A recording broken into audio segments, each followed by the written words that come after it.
Now, the greatest radio shows of all time. Suspense. The Shadow Node. Washington calling David Harding, counter-spy. Classic radio theater. The Great Gildersleeve. Fibber McGee and Molly. Dragnet. Gunsmoke. The Lone Ranger. Now, step back into a time machine with your host, Wyatt Cox. Good evening, friends of the Inner Sanctum. A crime-filled Tuesday with episodes of the New Adventures of Sherlock Holmes, also Dick Kollmar's Boston Blackie, the Casebook of Gregory Hood, Suspense, an episode from their next to the last season, and an episode of Superman. That's all straight ahead, and that is coming up here on this Tuesday edition of the program. This is the 15th day of October. The 289th day of the year. We have 77 days remaining till we get to 2025. The Edison Electric Light Company began operation in 1878. In 1917, at Vincennes, outside of Paris, Dutch dancer Mata Hari executed by a firing squad for spying for Germany. In 1928, the aircraft, the Graf Zeppelin, completed its first transatlantic flight, landing at Lakehurst, New Jersey. The New York Municipal Airport, dedicated on this date in 1939, it is now referred to as LaGuardia Airport. In 1940, The Great Dictator, a satirical social commentary film by and starring Charlie Chaplin, was released. I'm sorry, but I don't want to be an emperor. That's not my business. I don't want to rule or conquer anyone. Charlie Chaplin's Great Dictator, premiering on this date in 1940. In 1951, I Love Lucy premiered. Ethel, how could you ever think up a sneaky scheme like that? Who do you think you are? Me? In 2012, I Love Lucy named the best television show of all time in a survey conducted by ABC News and People magazine.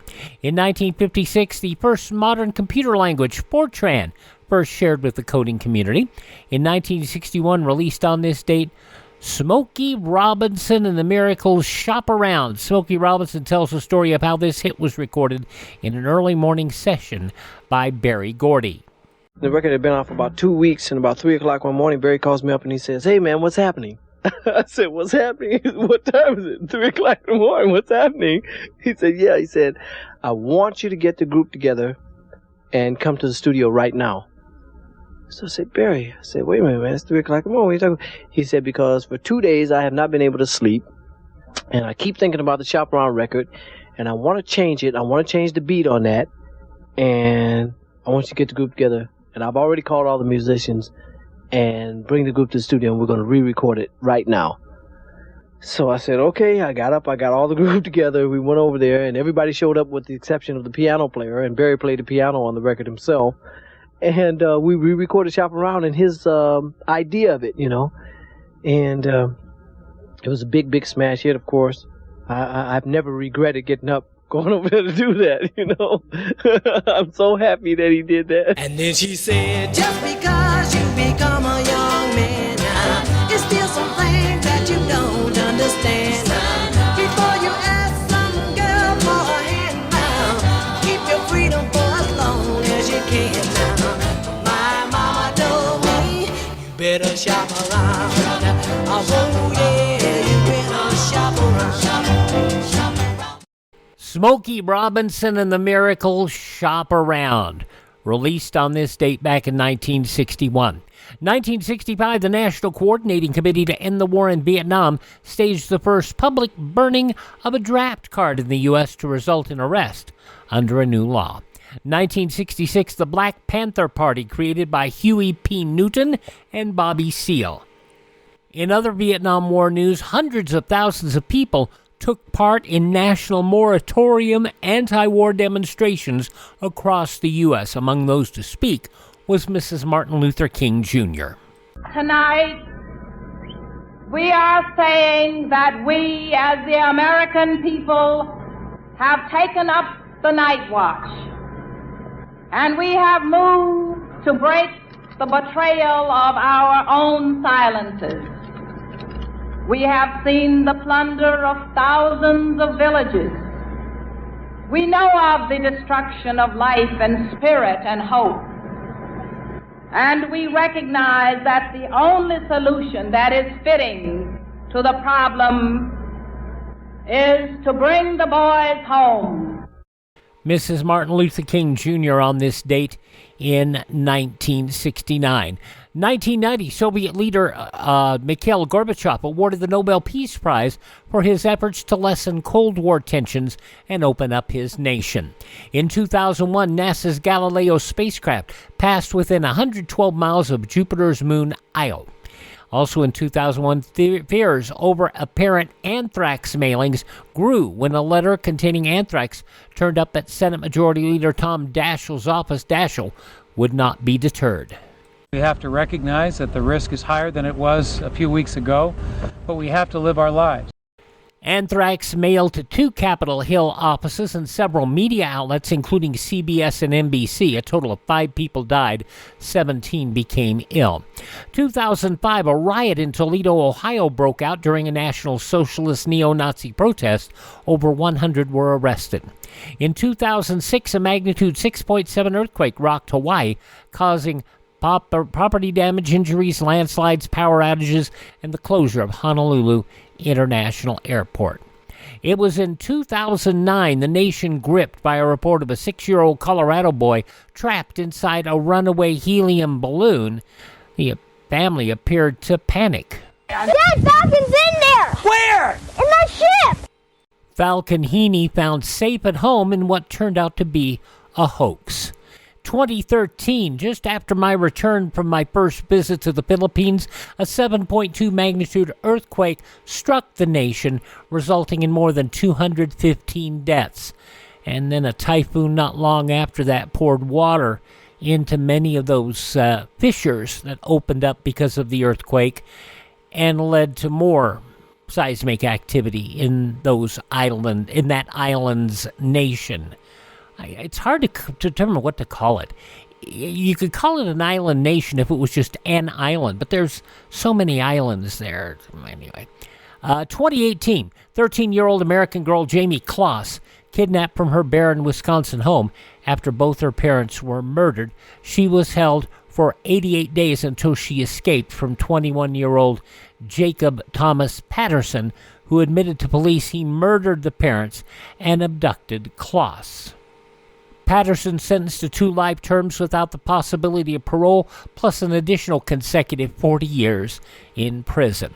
In 2019, Google announced its newest phones, the Google Pixel 4 and 4 XL. Passing away on this date in history, the dancer spy Mata Hari, German Air Force Commander Hermann Goering, who committed suicide, composer Cole Porter, gangster Carlo Gambino, also actor Pat O'Brien, Mrs. Ernie Kovacs, Edie Adams, Microsoft co-founder Paul Allen, and a wonderful game show host, 7 Keys, Now You See It, did so many things, Jack Nars, born on this date, passing away, I should say, on this date in history. Among those born on this date, the lovely and talented Jan Miner. Madge, the hands fell off this cloth. Ah, you should be so lucky. Oh, what'll I try for these? Try everything and use Palmolive dishwashing liquid. It softens your hands while you do the dishes. You're soaking in it. Dishwashing liquid? It's Palmolive.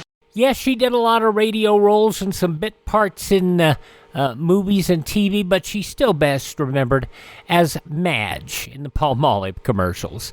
Jan Miner, born on this date. Also, philosopher Friedrich Nietzsche, boxer John L. Sullivan, novelist P.G. Wodehouse, film director Mervyn LeRoy, economist John Kenneth Galbraith, reporter Robert Trout, whom we remember a lot from his wartime coverage on CBS. Also, historian, political commentator Arthur Schlesinger Jr., novelist Mario Puzo, industrialist Lee Iacocca, Mickey Baker of Mickey and Sylvia, also game show host Art James, co-founder of the Weather Channel John Coleman, actress and movie director Penny Marshall, born on this date, as was musician Tito Jackson, who passed away earlier this year at the age of 70. And from Charlie's Angels and the Beastmaster and That 70s Show, Tanya Roberts, born on this date in history. That was a weird one, as I recall. She died, but then she didn't die, but then, yeah, she really did die. It was really, really weird. Hi, this is Jeff Foxworthy. It is now time for the birthday announcements. The following people are now officially older than dirt. Barry Maguire, who sang about the eve of destruction, 89 years old today. She sung her own TV theme song for Alice. Linda Lavin is 87 today. There's a new girl in town and she's looking good. There's a fresh, freckled face in the neighborhood. There's a new girl in town with a brand new style. She was just passing through, but if things work out, she's gonna stay a while. Linda Lavin, 87 today. Richard Carpenter of the Carpenters, 78 today. The Lady in Red, Krista Berg, 76 today. From 10 Things I Hate About You, the very funny Larry Miller, 71. The Duchess of York, Sarah Ferguson, is 65. And, of course, we have to remember Chef Emeril Lagasse is 65 today.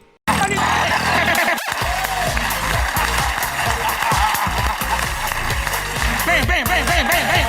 And you take some green onions and you go bam, bam, and you go bam.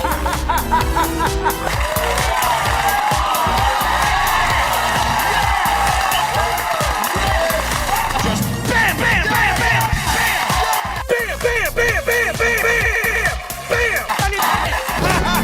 This season. From his YouTube channel, Emeril Lagasse. Just kick it up a notch, bam. 65 years old today. R&B singer Eric Benet is 58.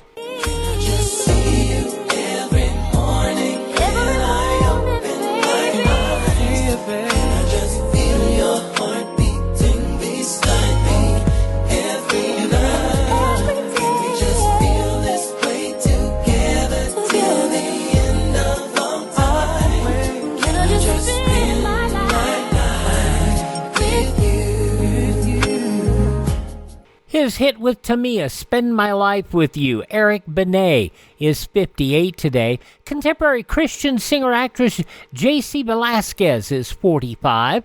R&B singer Keisha Cole is 43.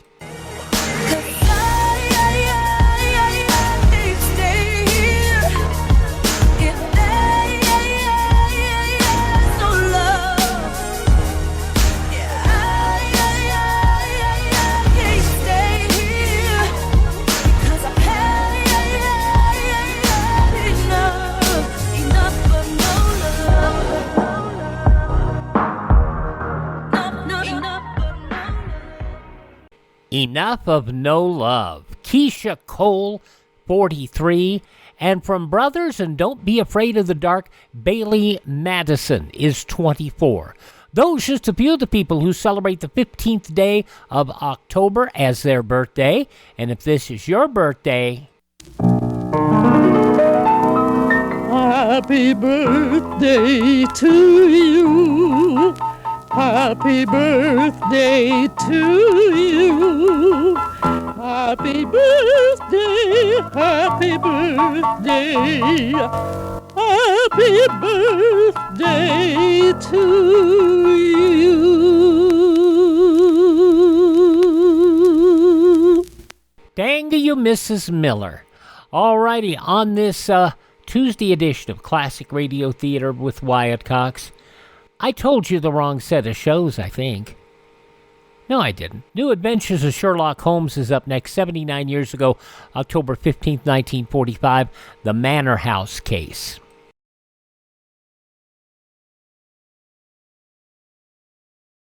Civil defense is common sense. This is Boris Karloff. No one can guarantee the survival of every home during a nuclear war, but a strong civil defense can save millions of lives.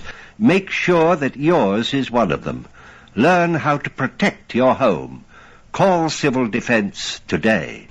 Let me make sure I'm very clear about this. Today we have Sherlock Holmes, Boston Blackie, Gregory Hood, Suspense, and Superman. Tomorrow, comedies with Town Hall Tonight, Fibber McGee and Molly, The Great Gildersleeve, and Love and Abner.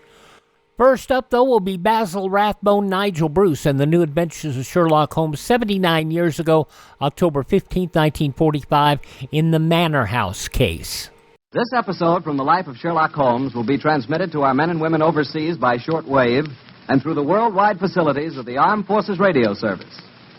Petri Wine brings you Basil Rathbone and Nigel Bruce in the New Adventures of Sherlock Holmes.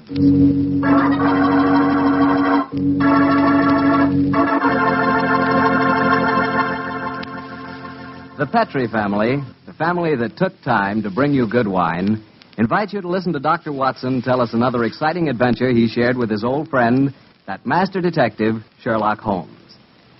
And I sure wish you could listen to this story with a glass of Petri California Port right at your elbow. Petri Port. That's the wine that's perfect after dinner when you're just taking things easy. And say, if you've never tried Petri Port, if you've never tasted that wonderful, rich red wine, well, this is the week to do it. I'll tell you why. This is National Wine Week. Sort of a celebration we're having to mark the return to good living. Your wine merchant is kind of rolling out the red plush carpet this week, and among other things, he wants to prove to you that you just couldn't ask for a more delicious wine than Petri wine. Why don't you take him up on it? And begin by becoming acquainted with Petri Port. You'll really love it, and so will your guests. And say, you can serve Petri Port proudly, because after all, the name Petri is the proudest name in the history of American wines. That's a fact.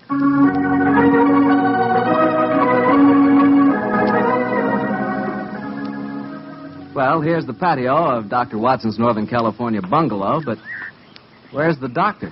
Here I am, Mr. Bartell, out in the garden. Okay, I'll be right there. Oh, sitting by the fish pond, huh, Doctor? Yes, my boy. It's rather pleasant out here for a change. Has it ever occurred to you how stupid the expression of a goldfish is, Mr. Bartell? Well, I can't say I've ever given it much thought, Doctor. Why? You see this foolish little fellow here with his silly little mouth opening and closing as though he were constantly astonished? What is this? I thought you were a fish lover. Yes, I am. But as I was brooding over tonight's story, that goldfish seemed to be making faces at me as though it were trying to remind me of how my face must have looked on a certain June evening in 1890. It sounds to me as if you're going to tell a story against yourself, Doctor. I am, young fellow, my lad. What happened? One Sunday morning in 1890, I dropped round to visit my friend in Baker Street. Mrs. Hudson told me that he was out, but suggested that I wait in our old rooms for his return and promised me a pot of strong tea and some buttered scones as an inducement. As I walked into the sitting room, I was astonished to see Holmes standing there, a bag in one hand and a coat in the other. My dear chap, how are you? I'm fine, Holmes. I'm surprised to see you, though. Mrs. Hudson told me that you were out. I have been, Watson, on a case. I just returned by my private entrance for some necessary apparatus. Oh, could I come with you? My wife's away, you know, but my practice is quite slack at the moment. Not even my trusty old friend Watson can accompany me on this case. It's a ticklish business. The fate of two nations hangs in the balance. I must work alone. Sorry to leave you like this, old fellow. Goodbye. Oh, wait a minute. Mrs. Hudson's making me some tea and some buttered scones. Can't you wait and share them with me? Huh? Good old Watson.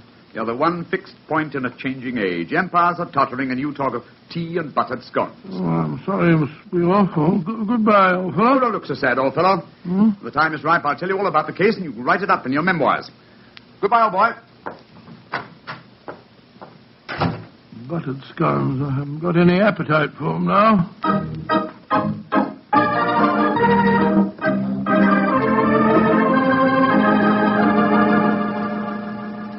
Did you enjoy the scones, Dr. Watson? Oh, I'm afraid my appetite disappeared when Mr. Holmes left. It did it? I see you've eaten them all just the same. What? Oh, yes, so I did. I've got a surprise for you, Doctor. Inspector Lestrade is downstairs. Oh, is he? He came to see Mr. Holmes, but when I told him he was out, the inspector said he'd like to see you. Oh, he did? Oh, splendid. I'll ask him to come up, please, will you, Mrs. Hudson? Aye, sir. Will you come up, please, Inspector? Thank you, Mrs. Hudson.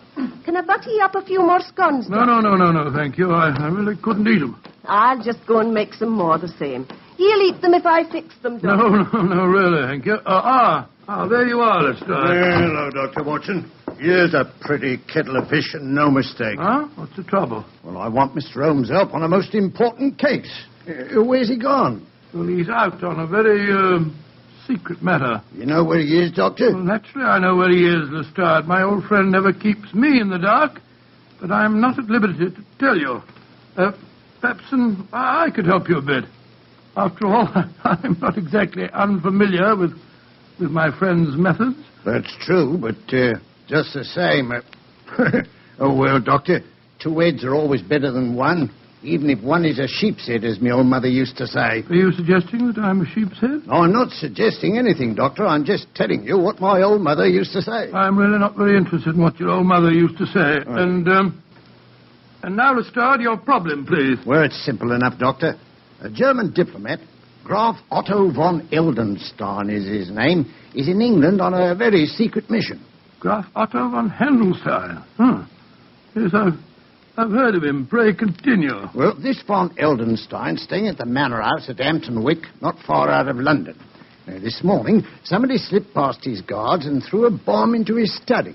His secretary was killed, and he would have been too, if it hadn't been that he'd left the room a few minutes earlier. Well, these second-hand investigations are very little use, Lestrade. We must both go down to the Manor House at Hampton Wick and examine the situation on the spot. All right. Get out the timetable and look up the next train, will you? Yeah. And while you're doing that, I'll go and tell Mrs. Hudson where I'm going. All right, you are, Doctor.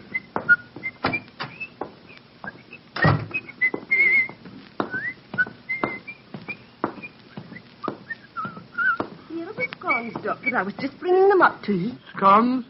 Well, who can think of scones when an empire is tottering? Are you sure you're feeling quite well, Doctor? Of course I am. Now, listen to me, Mrs. Hudson. If Mr. Holmes should return, please tell him that I've gone to Hampton Wick with Inspector Lestrade to investigate the von Heldenstein business. The von Heldenstein business? Aye, Doctor. I'll tell him that. Mr. Holmes didn't tell you where he was going, did he? No, Doctor, he didn't. Oh, I see. All right. Well, thank you, Mrs. Hudson. Thank you. Are you sure you don't want the scones, Doctor? I might as well take him along. I dare say Lestrade could eat him. Ah, you're the one, Doctor.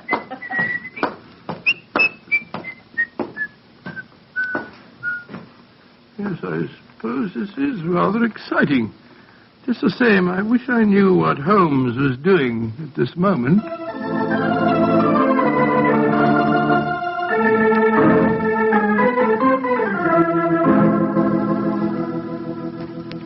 You are Herr Sherlock Holmes? Yes, I presume Graf Otto von Heldenstein is expecting me? Yeah, Herr Holmes. He was so anxious that you would come here to the Manor House. I left immediately after I got his summons. He's very weak. He has lost much blood from the injuries he received this morning. Injuries that no one knows about, eh? 9, Herr Holmes. Only I, his old and faithful servant, knows. Follow me, please. I will take you to him.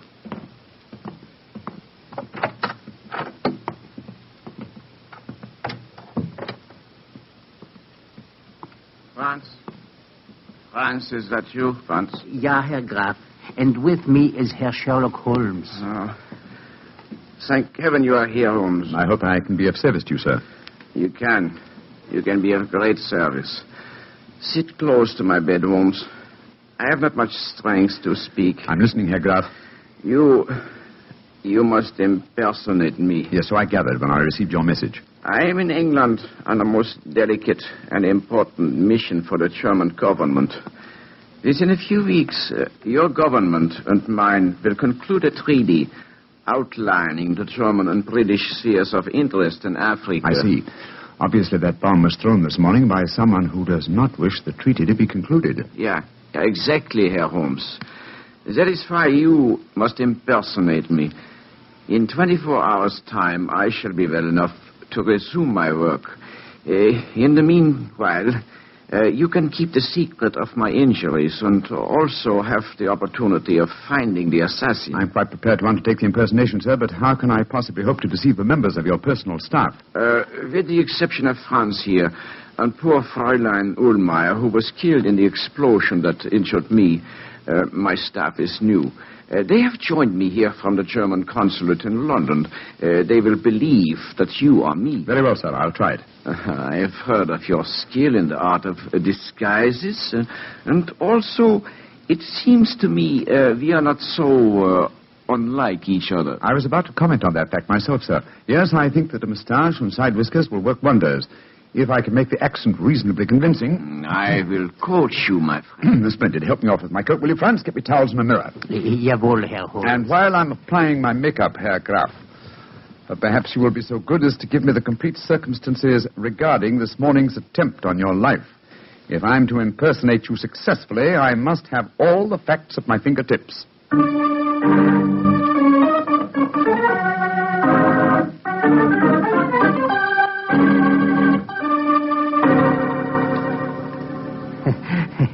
Wunderbar. It is amazing, Herr Holmes. Even I can hardly tell you from my master. Yes, I think it's the wig that puts the finishing touch to my disguise. How'd it look to you, Herr Graf? Colossal. I feel as if I were looking into a mirror. And my accent, you find it reasonably convincing? Oh, yeah. Extremely so. Try it once again, Herr Holmes. Ja, Herr Graf. It gives me the greatest pleasure to do what you ask of me. Prächtig, splendid, Herr Holmes, splendid. A cab is drawn up at the gate. 2 men are getting out. You can see them from the window here. Oh, it's the police, possibly, or... Great Scott! It's Watson and Lestrade. Friends of yours, Herr Holmes? One of them is my close colleague, and the other is a detective inspector from Scotland Yard. Oh, you must keep up the deception, even with your friends. As a matter of fact, my friend's investigations will prove an excellent mask for my own search for the assassin. But, well, this is a delicious situation. I hope they won't recognize me.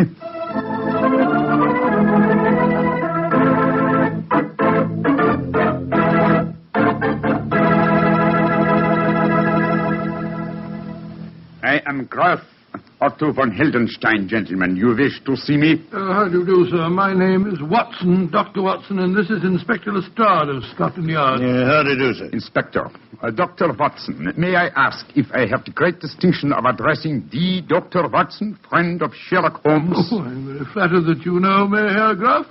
But who does not know the great Dr. Watson? In my country, many people think that you are the real brains of the combination. Tell me, Herr Doctor, is that true? Well, I wouldn't exactly say that, sir. Of course, you have both come here to investigate what occurred this morning. Yes, we have, sir. Please sit down. If you can find any furniture that is unbroken.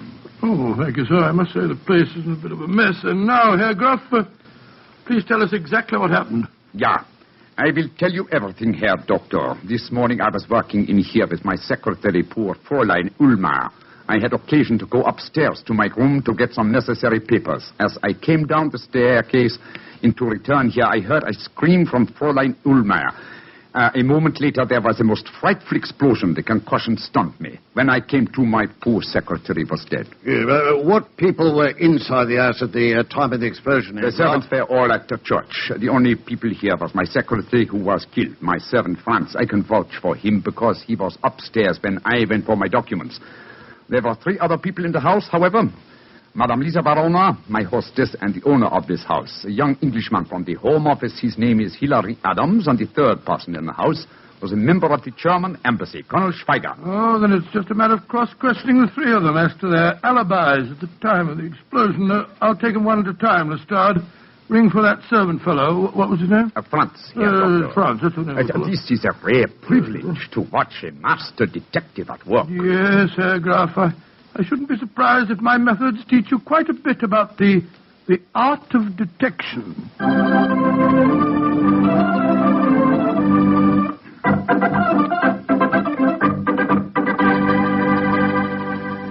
Herr Dr. Watson, this is Colonel Schweiger of the German embassy. Where were you, Colonel Schweiger, when the explosion occurred this morning? I was discussing the military tactics of Clausewitz with one of the guards near the front gates. Yeah, well, what was the name of the guard, sir? Carter. Mr. Arthur Carter. Yeah, I'll check on that. Thank you, Colonel Schweiger. Please ask Madame Lissa Verona to come in with us. Questions, nothing but questions. Leave me alone. Sorry, madam. All I want to know is where were you when the explosion occurred this morning? Where was I? in my boudoir, listening to that stupid babblings of the young Englishman, Hilary Adams. Herr Graf, when I offered you my house, I did not know that I would have to put up with the love-making of your staff. Everywhere he followed. No. Please don't get so excited, Madame Verona. Questions. Stupid young English puppies making calf eyes at me. My beautiful house blown to pieces. Lord, you do it. Mr. Adams, where were you when the explosion occurred? In Madame Verona's suite. You swear to that? Of course I do. You may ask her. I've already done so, sir. Thank you, Mr. Adams. Thank you. That's all. You may go.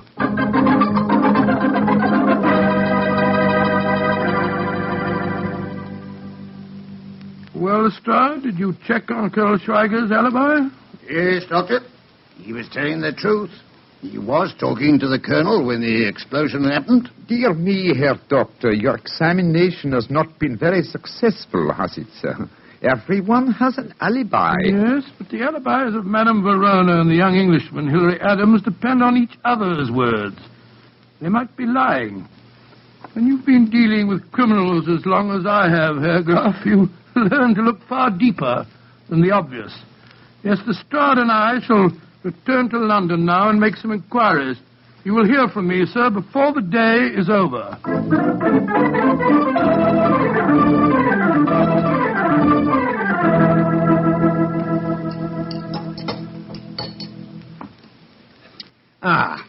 Yes. Well, I'm much obliged to you, Doctor, for a very nice meal. Although we've been talking in circles. Not entirely. Anyway, I have come to one important decision. Oh, and what's that, Doctor? Madame Verona is addicted to the use of drugs. The pupils of her eyes were contracted to pinpoints. It's an invariable indication of drug addiction. Lestrade, you go to Scotland Yard and see what you can find out about her, and I'll go back to my house. You can meet me there later.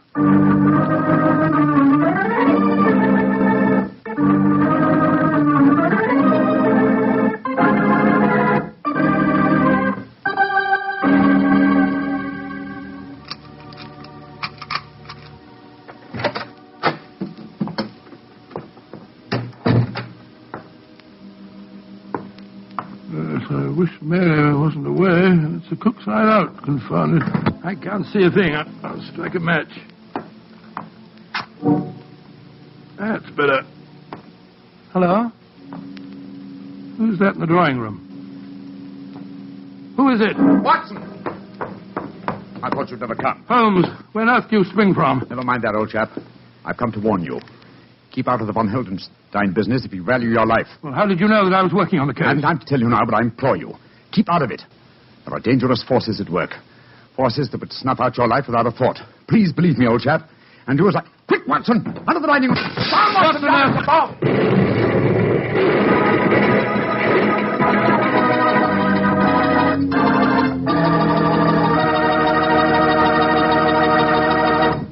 You'll hear the rest of Dr. Watson's story in just a few seconds. All the time I need to remind you that, what with this being National Wine Week, if you want to take a gift to a young lady, why not take her a bottle of Petri California Muscatel? Petri Muscatel is the kind of wine you'd serve a queen. That Petri Muscatel has the flavor of plump, sun-ripened Muscat grapes, and is it ever good? You couldn't ask for a more delicious after-dinner wine, or a more delicious wine to serve when company comes. Remember, it's Muscatel, but the important thing is, it's Petri. Petri Muscatel.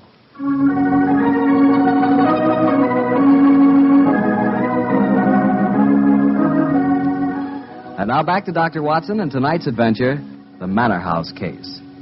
That was a fine place to break off your story, Doctor, I must say. Mr. Basil, I thought I'd keep you in as much suspense as possible. Well, what happened next? Were you and Holmes injured when that bomb exploded? No, my boy. Though the concussion of the explosion knocked me out for a few minutes. When I came to, Holmes had disappeared. And I can imagine where he'd gone.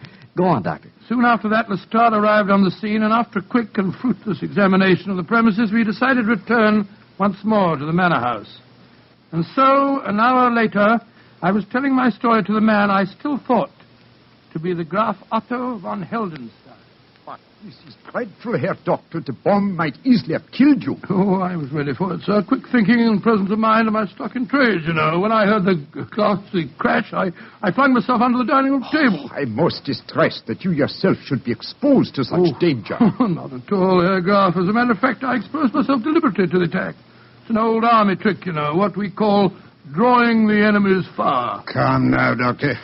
You don't mean to tell us that you expected to have that bomb chucked through the window at you? Of course I did, Lestrade. The assassin knew that I was working on the case. He followed me to London and fell into my trap, just as I intended him to, by showing his hand. Well, I don't see what he's got you, Doctor. I myself must admit I cannot see that you are any nearer to finding the murderer. On the contrary, sir, the case is nearly solved. Well, I don't see how you figure that one out, Doctor. Elementary, my dear Lestrade, elementary. One of the 3 people under suspicion followed me to my house tonight. The second bomb was thrown at approximately 7 o'clock. Now, it's only a question of finding which one of the 3 cannot account for his movements at that time. Then we shall know the murderer. You want to cross-examine them again, Doctor? Yes, Lestrade. Bring them in, please. One at a time.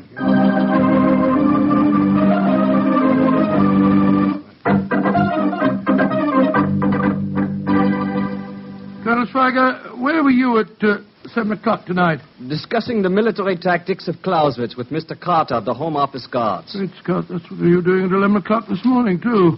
It would take many days of discussion for 2 students to appreciate all the subtleties of Clausewitz. Yeah, I'll check on that again, Doctor. Thank you, Lestrade. And please ask Madame Verona to come in, will you? Questions, and still more questions. Where was I 7 tonight, you ask me? I was listening to more babblings from that stupid young Englishman. Ask him for yourself. Mr. Adams, where were you at 7 tonight? With Madame Verona in her boudoir. There is a curious sameness about the pattern of life in this house, is there not, Herr Doctor?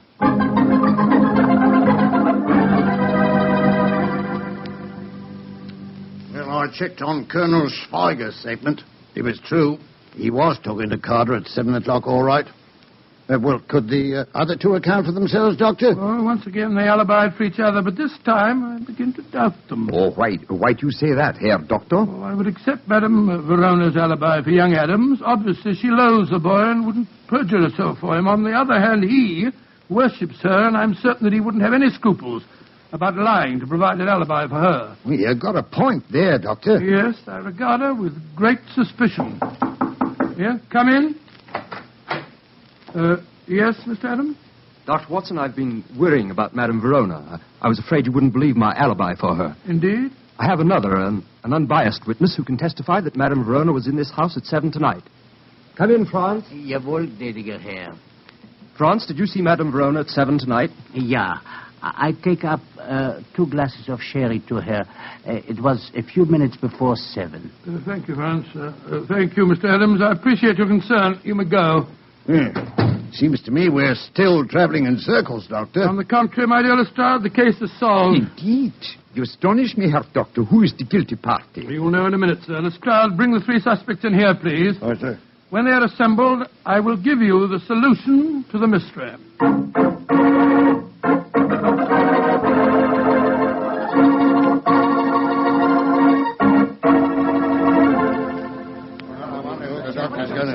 Ladies and gentlemen, the mystery is solved, and I must apologize for any little inconvenience that you've undergone. You, Madame Verona, you, Colonel Schweiger, and you, Mr. Adams, have all unshakable alibis. Therefore, the solution's obvious. As my dear friend Sherlock Holmes has often said, eliminate the impossible, and whatever remains, no matter how improbable, is the truth. Therefore, the only person that could have thrown both bombs is yourself, Graf Otto von Heldenstein. Oh, George, I believe you're right, Doctor. What have you got to say for yourself, sir? That I, too, Herr Doctor, have an unshakable alibi. Oh, what is it? I was with you, Herr Doctor, when the second bomb was thrown. What on earth are you talking about? I was alone, sir. Oh, come now, old fellow, that's not true. Holmes. What? Holmes, how could you? Mr. Holmes. Well, strike me. Don't be angry with me, old chap. Oh, you made a complete No, fool not of me, at all, my Holmes. dear fellow. Not at all. I've never I seen suppose any... you got the real solution to the case, as usual, Mr. Adams. Yes, Mr. Starr, I have. Well, let's hear it, then. Might as well show me up Oh, for the my dear acid Watson, I'll stop be, huh? berating yourself. You really handled the case very well. You made only one mistake. Huh? May I revise that dictum of mine which you just quoted? Eliminate the possible, and then, if nothing remains, some part of the impossible must be possible. Which part? Colonel Schmeicher's alibi was valid. So was Madame Verona's, since it was corroborated by the trusty France. But what does your alibi rest on, Mr. Adams? Madame Verona's told you I was here at 7. Yes, but Madame Verona is addicted to the use of drugs. I'm sure that you spotted that fact, Watson. Yes, matter of fact, I did. Your mistake, old chap, was in not drawing the correct conclusion. Mr. Adams' alibi depends on the unsupported word of a drug addict. Now, the use of drugs notoriously destroys, first of all, the sense of time. Any trick such as the resetting of clocks could be worked on her without her noticing. Her word on a time alibi is completely valueless. Then Adams is the man... Fools! Meddlers! Why don't you... No. He's a murderer and a traitor.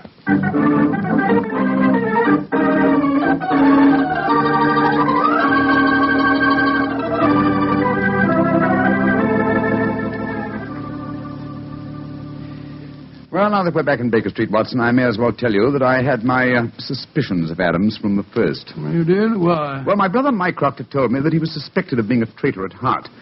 He's been under observation for some years. He was purposely given this assignment as a definite test of his integrity. Well, I understand it all now, Holmes. It's the same. I did make an ass of myself in front of Lestrade, too. Don't worry about it, old chap. Please don't worry.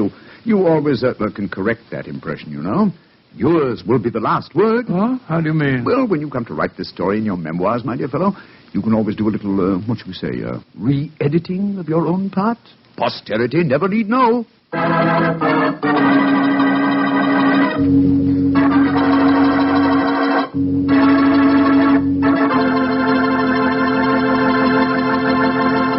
Doctor, that was really a swell story. Oh, I'm glad you liked it. Sort of made me out of a bit of a fool, though. Oh, nothing of the kind, Doctor. I agree with Holmes. You did a splendid job. Oh, you really think I did? After all, you did line up his suspects for him, didn't you? Well, come to think of it, yes, of course I did. And you did make the point that Madame Verona was a drug addict. Yes, by Jove, so I did. And you did say that Mr. Adams' alibi could be a lie. By Jove, you're right. I did solve that case for Holmes after all. Mr. Bartell, did anyone ever tell you that you're really a very smart young man? I wish you and I could work on a case together. We can. Starting tonight. No. Really? Sure. In celebration of National Wine Week, I brought you a case of Petri wine. And I suggest we start on it right now with a glass of port. What a fellow. What a wine. Petri wine. We know that's really good because the Petri family has been making fine wine since the 1800s. For generations. Ever since they started the Petri business, the Petri family has been turning luscious California grapes into fragrant, delicious wine. And during all that time, they've been handing on down from father to son, all their skill and knowledge and experience. The Petri wine you buy today is the result of all that skill and knowledge and experience. That's why you can't go wrong when you choose a Petri wine, because Petri took time to bring you good wine. And now, Dr. Watson, what's the prescription for next week's story? Well, now, let me see. Next week, Mr. Bartell, I think I can promise you a most entertaining adventure. It concerns a famous magician, a female spy of unusual beauty, and a man even more brilliant than Holmes himself. His older brother, Mycroft. Sounds terrific, Doctor. And before we say goodnight to our friends, I want to remind them that our men overseas need the Merchant Marine to bring them back home. The Merchant Marine got them there, and it'll bring them back if you help. Right now, the Merchant Marine needs experienced mates, engineers, ABs, firemen, oiler water tenders, and chief cooks. If you qualify, write or wire collect at once to Merchant Marine, Washington 25, D.C. Bring the boys home.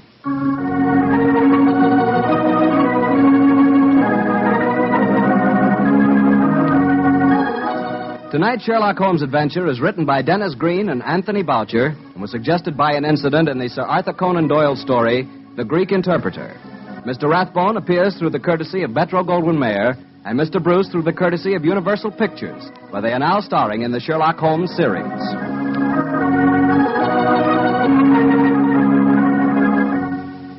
The Petri Wine Company of San Francisco, California, invite you to tune in again next week, same time, same station. This is Harry Bartell saying goodnight for the Petrie family. Sherlock Holmes comes to you from our Hollywood studios. This is the Mutual Broadcasting System.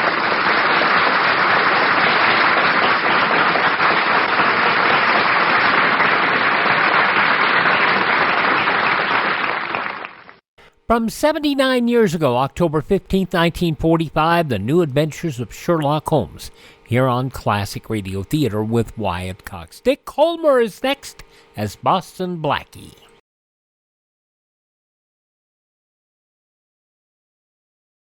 No one knows when disaster might strike. It could come in the form of hurricane, flood, blizzard, or fire, or by enemy attack. So it's wise to be prepared for any emergency. It's wise to take a Red Cross first aid or home nursing course. At least one member of each family should know how to take care of an injured person. Remember, in time of disaster, doctors, nurses, and other medical personnel will be difficult, if not impossible, to find. So take a Red Cross first aid or home nursing course now. Classic Radio Theater with Wyatt Cox continues now. Dick Kollmar as Boston Blackie, 78 years ago, October 15th, 1946, murder at the Rodeo. Or is it the Rodeo? Having trouble with those boots, Hazel? Not too much. But don't you wish you were in my boots, Bill? We'll take that up some other time. Right now, I gotta finish dressing and get out in the arena. I'm due to ride soon. Be careful you don't get killed, won't you? But not too careful. You think if something happened to me, Slim will stay married to you, don't you? Well, think again. You can't hold him, Hazel. Nobody's gonna say I didn't try. I wouldn't try anything where I was concerned. I've got a very good friend in town, Hazel. Boston Blackie. Ever hear of him? Sure. Well, he's here tonight. I sent him tickets. A friend of mine out west said to look up Blackie in case I ever got in trouble. I'm just playing it safe, asking him to come tonight. Better go on out and ride that bronco. Hey, anybody decent in there? Everybody is, Barney. Wait a minute. Go on in and talk to Hazel, Barney. I'm due out at the arena. But don't get too close to her. Rattler's bite can be cured, but hers, Bye. So long, Bill. Kind of a feud going on between you two gals, ain't there, Hazel? Wouldn't say that. They'd like people to think that, though. I always felt a rodeo ain't no place for feuds. We kind of all ought to be more like a family. Ever see a family without a feud? I never did. That ain't what I meant exactly. The way the boys are saying, though, anything ever happened to Belle, you'd be blamed. I'd like that very much. Not the second part, of course, just the first. I don't know, Hazel. I still... Hey, listen. Boy, that's Slim. It was his turn to ride when I came in, and that's the way the crowd always yells when he's riding. He's a good man on a horse, Barney. Yeah. Best, maybe. Hey, what's wrong with me? Nothing if Slim wasn't around. You know, I think that without Slim here, you might have a... All right, boy. Hey. Careful. Bring her in. They're right down that cot over there. Okay, Doc. Be careful now. All right. Hurt real bad. Shut that door. Hey, Doc. Hey, Doc, what's happened? What's happened to Belle, Doc? She's not moving. No, that's right. I don't know yet how bad she's hurt. All I know, she got thrown from that bronco she was riding. Got thrown bad. Belle. Poor Belle. Poor Belle. You're kidding, ain't you, Hazel?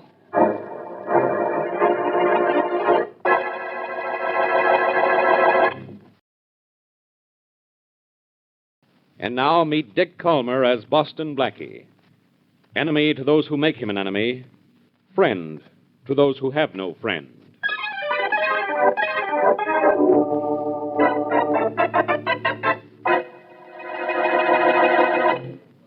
This is the dressing room where they took that girl rider, Mary. Come on, let's go on in.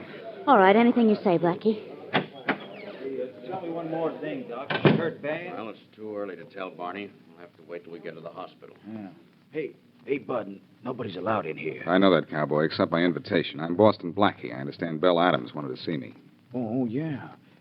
Hey, Doc, this is the guy Belle keeps asking for. Oh, yes, Boston Blackie. Didn't get here a minute too soon. Just about to take her to a hospital. Right here. Oh, this is it, Mary. Come on. Okay. Hey, tell her Barney asked for her, will you, Belle? Yes, Barney, I'll tell her. Who's Barney? Her boyfriend, Doctor? One of them. Belle's the most popular girl in the rodeo. Is she badly hurt? It's hard to say this early. Had a nasty fall. Just regained consciousness a few minutes ago. Belle. Belle. Yeah. Boston Blackie's here. Hello, Miss Adams. You wanted to see me? Yeah, Blackie. Nevada Pete told me if I was ever in trouble to talk to you. Well, I'm in trouble. Terrible trouble. Oh, no, you're not. You'll be all right in a day or two. Well, you don't get it, Blackie. Hazel fixed it so I'd take that spill. Hazel wants to kill me. Hazel? Hazel who? She must mean Hazel Henry, another rider in the rodeo. Yeah, Hazel Henry. She tried to kill me. She did something to the horse I was riding. Look at the horse. I don't think she ought to talk anymore, Blackie. All right, Doctor. I'll look at that horse, Belle. Now, don't worry about anything. Come on, Mary. I'm right here. Goodbye, Doctor. Goodbye. Thanks for coming down, Blackie. I was glad to do it. How is she, Blackie? How is she? She's hurt all right, Barney, but it may not be too serious. Which way is it to the place where they keep the horses? Well, you turn to your right and you keep on going straight. You can't miss it. Thanks. Oh, wait a minute, Blackie. I almost forgot my hat. Oh, sorry, Mary. The corral is down this way. Okay, I got it. Oh, sure. I can even hear it. Blackie, what did Belle mean when she said Hazel Henry did something to her horse so she'd be hurt? She meant Hazel did something to make the horse buck harder than normally, I guess. We'll find out in a minute. Here's the corral. Big place, isn't it? How are we going to find that horse that Belle rode? Well, we could spend all afternoon looking for it, or we could ask that cowboy spinning and throwing that rope over there. Oh, maybe he'll teach me how to use a lasso. You know, I've always But wanted not to be now, able to... Mary. Not now. Say, you with the rope. Yeah? Where's the horse that Belle Adams was riding when she was thrown? Right over there in that stall, mister. She's a wild one. Don't go near her. Don't worry, I won't. Say, they've taken the saddle and bridle off her. Was everything all right? Funny you should ask that, stranger. Why? Funny the way you make that rope spin, too, cowboy. Listen, could you... teach Later, me to... Mary, later, please. Why is it funny, I asked you, cowboy? Because the handlers found a burr under that bronco saddle. That's what made her toss Belle the way she did. There was a burr under the saddle, huh? Blackie, then Belle was right. Hazel Henry did try to hurt her. Looks that way, Mary. Don't know if it was Hazel who put that burr there or not, but if it was, mister, it wasn't put there to hurt Belle. What makes you say that? Because the horse that Belle rode was supposed to be ridden by Slim Waters, but he didn't show up on time. Oh, I see. Funny thing, too, mister. Slim Waters ain't never been late for a rodeo contest before in his life.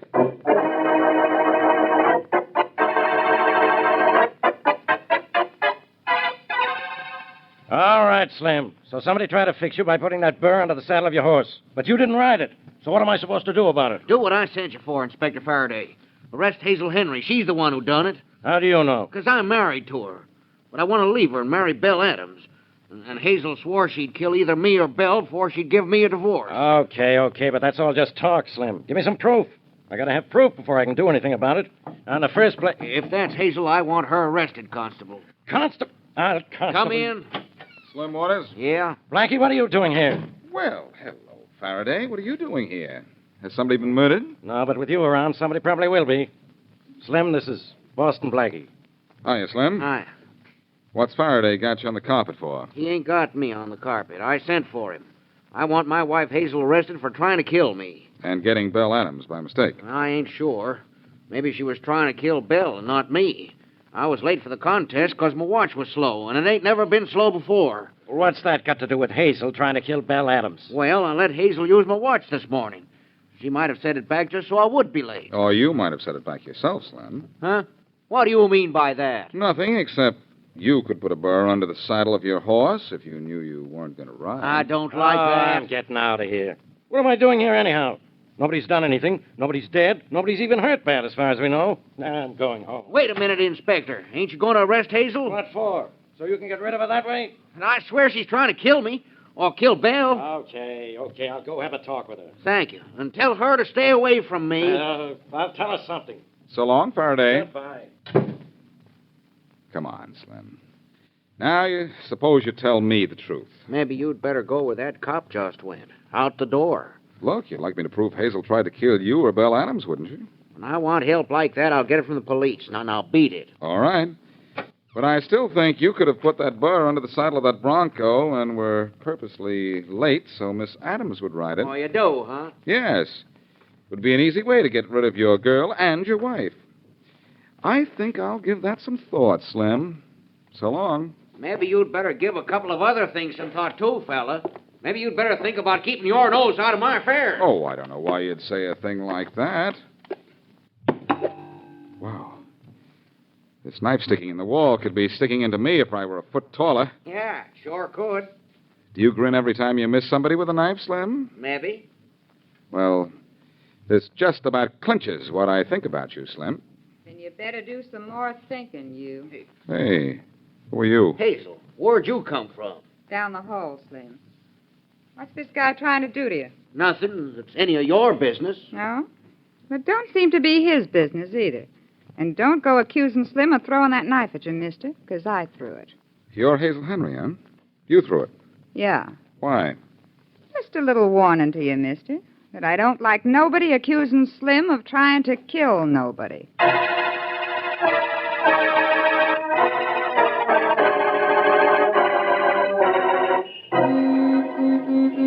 Hey, Faraday. Faraday! Hey, what are you doing in your car, Blackie? Trying to find out who fixed up that Adams girl? Too much for you? No, I've got to get back because I have a dinner engagement with Mary. Well, where is she? Oh, she went home about half an hour ago. Some cowboy gave her a rope, and she went home to practice throwing it. Yeah, I'll bet.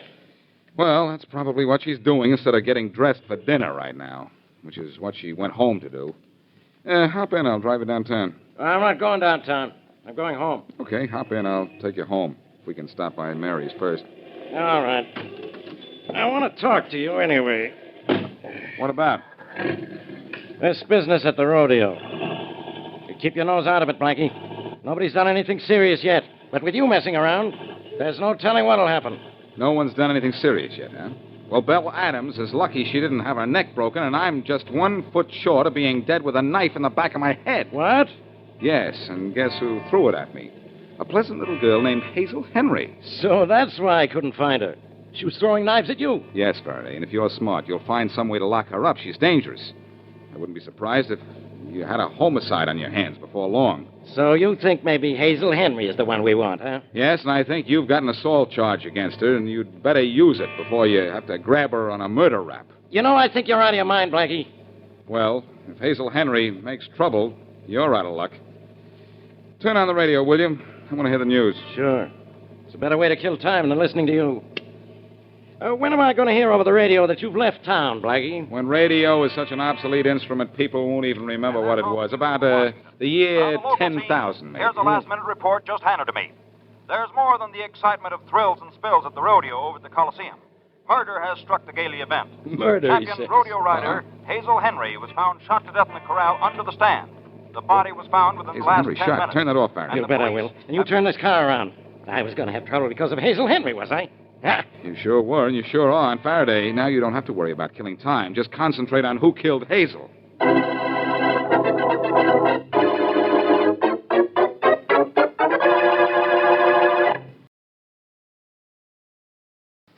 And now back to Boston Blackie.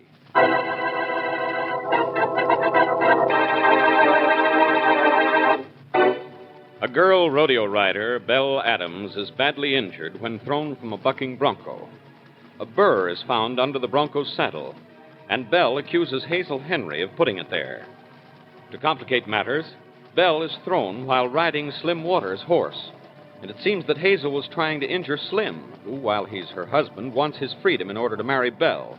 But just when Blackie is building a case against Hazel, she's murdered. As we return to our story, Blackie, his friend Mary, and Inspector Faraday are at the rodeo, scene of the crime. So she was shot, was she, Faraday? Well, she has a bullet in her, Blackie. Even you should be able to tell she was shot. I wish the coroner would get here so I can go home. It's raining out, Faraday, and the streets are slippery. You want the coroner to get here alive, don't you? Yeah, I've had enough trouble for one day. Hey, Miss Wesley, what are you doing over there? Waiting for you and Blackie to decide who killed poor Hazel Henry and also trying to learn how to throw this rope. Now, I wonder what I'm doing wrong. Mary, put that rope away, or you'll end up in knots yourself. Well, all right, but you two hurry up and find out who killed Hazel. Now, come on, hurry up, or I'll do it myself. You'll do it yourself, huh? Well, somebody better, Faraday. You never will. Well, that somebody won't be you, genius. You don't have any idea who killed her, do you, Blackie? No, I don't. Well, in that case, I say it was Slim Waters, her husband. He was afraid of her, and he'll probably claim he killed her in self-defense. You think Slim killed her, huh? Then I don't. Well, then maybe it was Barney. Barney? Who's he? Oh, Blackie, I remember him. He was the cowboy in the dressing room who kept asking if Belle Adams was all right. Oh, yes. But how does he fit into this? I don't know. I'm only guessing. But maybe Barney was in love with the Adams girl, and he was trying to get rid of Slim. So he kills Hazel, Slim's wife. Now, that makes a lot of sense. I'm not talking about killing Hazel. I'm talking about that burr under the saddle of Slim's horse. I think Barney put it there. Barney and Slim are the top riders in the rodeo, you know. So you think if Barney didn't do it for the love of Belle, Adams, well, did it for the love of prize money, huh? Well, it could be. Could-be's don't prove murders, Faraday. I know that. Well, I know one person who didn't kill Miss Henry. Who? Belle Adams. She's in the hospital. You think so? I know so. Wasn't she hurt? Yes, but she's still alive, Faraday, and the fact that you think she's still in the hospital gives me a pretty good idea that she isn't. Oh, Blackie, you don't suspect Miss Adams, do you? I suspect everybody, Mary. That's why I solve cases when Faraday doesn't. My hunch is getting stronger every minute. I don't think Miss Adams is in the hospital. Well, I say she is. Well, I'm going up and prove she isn't. Do I have to go all the way up to the hospital with you in all this rain? No, Mary, you stay here till I get back. And stop trying to throw that rope. Oh, golly, it didn't work that time either, did it? Now what did I do wrong? Never mind what you did wrong with the rope. I've got to find out who did wrong by Hazel Henry.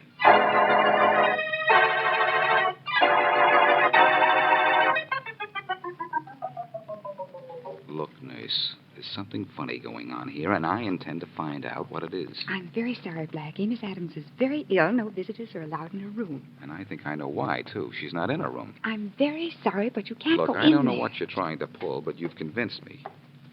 I'm going into this room, and I'll guarantee it's empty. What is it? Oh, hello, Miss Adams. So you really are in the hospital, huh? Oh, Blackie, come in. Yeah, of course I'm here. I've heard about the awful thing that happened to Hazel. You found out anything? Yes, I just found out something. I found out what a fool idea I had.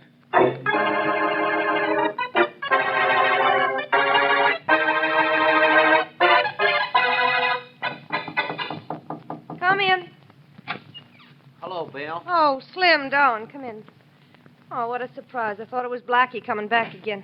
Blackie was here. What for? I don't know. It didn't say. I don't like that guy. Don't like the way he snoops around. Oh, he's all right. Let's don't talk about him. Let's not. How you feeling? Oh, better. Doctor says there's no broken bones. Guess I was lucky. Yeah, you sure were, honey. You could have been killed. Yeah. Look, you feel good enough to ride in the rodeo tonight? Oh, I could ride with my head cut off. Swell, honey. Then you're going to get out of this hospital and ride. Huh? We need you down there. Oh. You're the best girl rider we got. Oh, now that Hazel's gone. You always were better than Hazel in everything. I guess it sounds sort of low for me to talk that way on account I was married to her, but you know I ain't going to shed any tears over her. No, I don't suppose anybody is. But I certainly never wanted her killed. Me neither. But, well, it's happened. We are rid of her, like we wanted. And look, you can ride tonight, huh? Yeah, you bet I can, Slim. We'll make enough in prize money between us to buy ourselves a ranch. I thought you'd say that, Belle, baby. You're an all right... Hey, are you expecting company? No, go see who it is, will you, Slim? Sure. Slim, what are you doing here? I could ask you the same thing, Barney. Oh, Barney, come on in. Thanks, Belle. How you feeling? A lot better. Seeing this here good-for-nothing cowpoke ain't going to do you no good, honey. Now get your good wishing over with, Barney, and get out of here. Belle's going to ride tonight. Huh? Hey, why, you can't do that, Belle. You got hurt last night. You still It ain't none of your business what she does, Barney. I suppose it's some of yours. I'm the one she's going to marry, ain't I? Yeah, but I'm looking out for her better than you. She ain't fit to ride tonight, and you know... let her decide about that. I say she rides. Well, that's sure letting her decide. You stay out of this, Barney. You don't want her to ride because you know me and her will take a pack of that prize money away from you. I'm just worrying about her, not the money. Since when did you ever care about anything boy, but... now stop it, both of you. Thanks for your interest in me, Barney. I appreciate it, but I'm going to do what Slim says. You're a fool, Belle. That's enough out of you, Barney. You won't be fit to ride tonight yourself. Now, come on, we're getting out of here, the both of us. Okay, but Get Belle, dressed, Belle, and be down to the rodeo in plenty of time. Because you're going to ride tonight. We're going to give them a show they'll never forget. Semi-final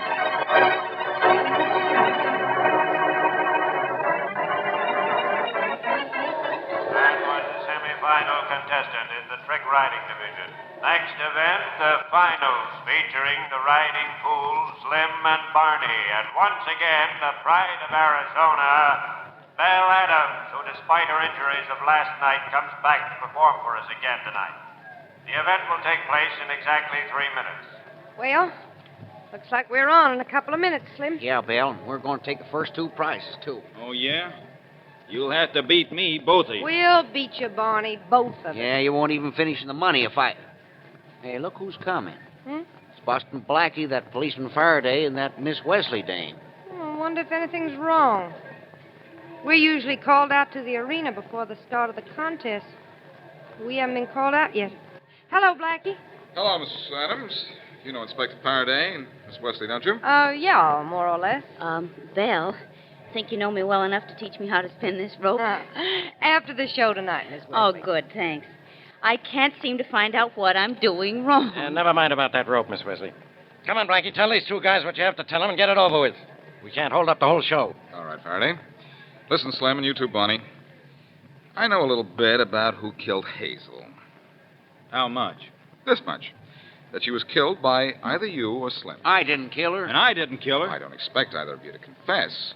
But I've got a plan I want to tell you about. I know which one of you killed Hazel. And I think that whoever killed Hazel also put the burr under the saddle of the horse that threw Miss Adams here. It wasn't Slim, Blackie. I just know it wasn't. Oh, trying to say it was me, huh, Belle? Wait a minute.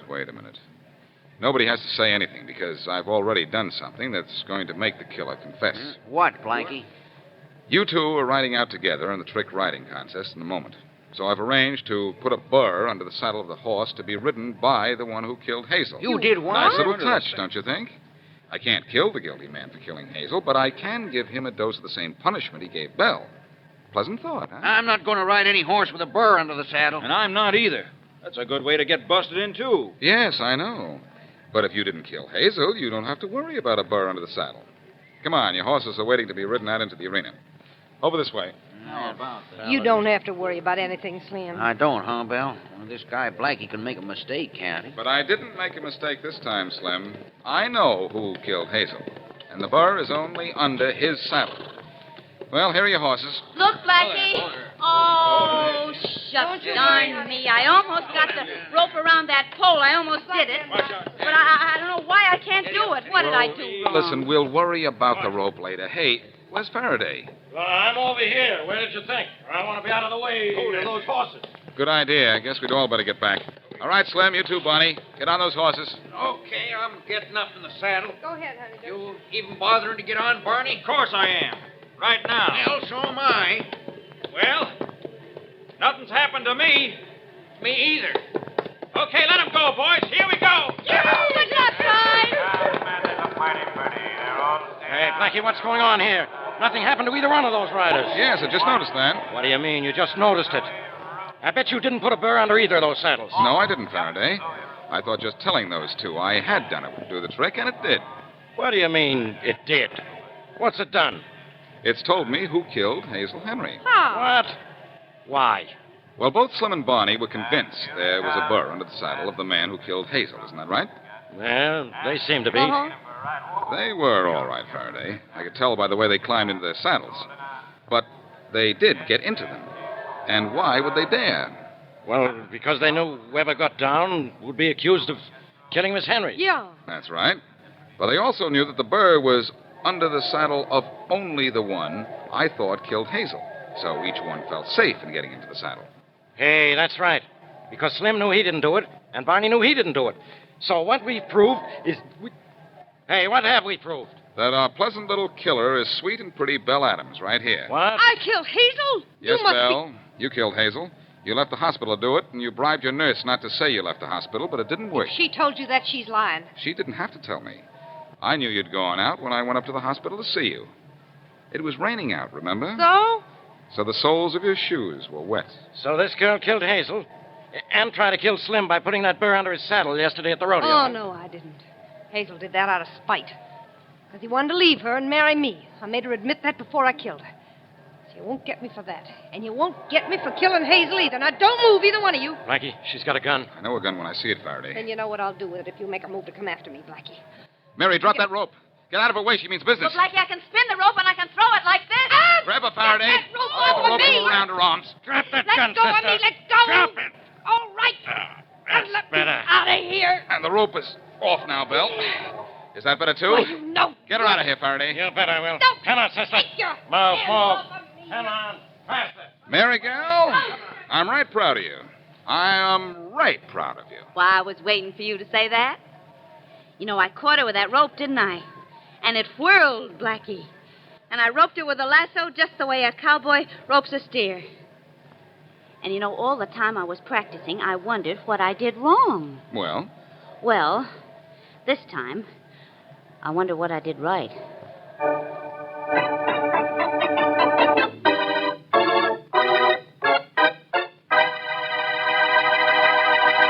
I'm afraid that's more common than not. 78 years ago, October 15th, 1946, Dick Kollmar as Boston Blackie here on Classic Radio Theater with Wyatt Cox. Tomorrow, Fred Allen in Town Hall Tonight. Also an episode of Fibber McGee and Molly, and the spin-off of that program from 1 year later, The Great Gildersleeve. And we'll wrap it all up with an episode of Lum and Abner. But right now, Jackson Beck. No, the Casebook of Gregory Hood.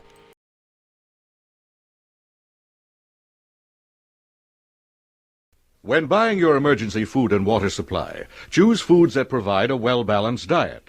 For instance, canned soups, fruits, vegetables, fruit juices, packaged cereals, and dried foods are excellent for storing. Raisins and chocolate are good energy-building foods and take up little storage space. Avoid storing salty foods because they will only add to the problem of drinking water. Remember, in case of attack, your emergency food and water supply may have to last your family 2 weeks. Usually we hear Jackson Beck in the role of Philo Vance when he's in a starring role. Today, though, we hear him as one of the many stars of the episode of the program, The Casebook of Gregory Hood. This episode goes back 75 years to October 15th, 1949, The Carnival of Death. The Casebook of Gregory Hood. Presented by the American Broadcasting Company.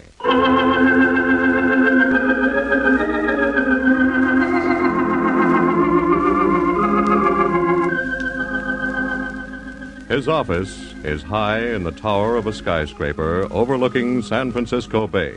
His name is Gregory Hood. By day, president of the Hood Importing Company. By night, criminologist and man about town.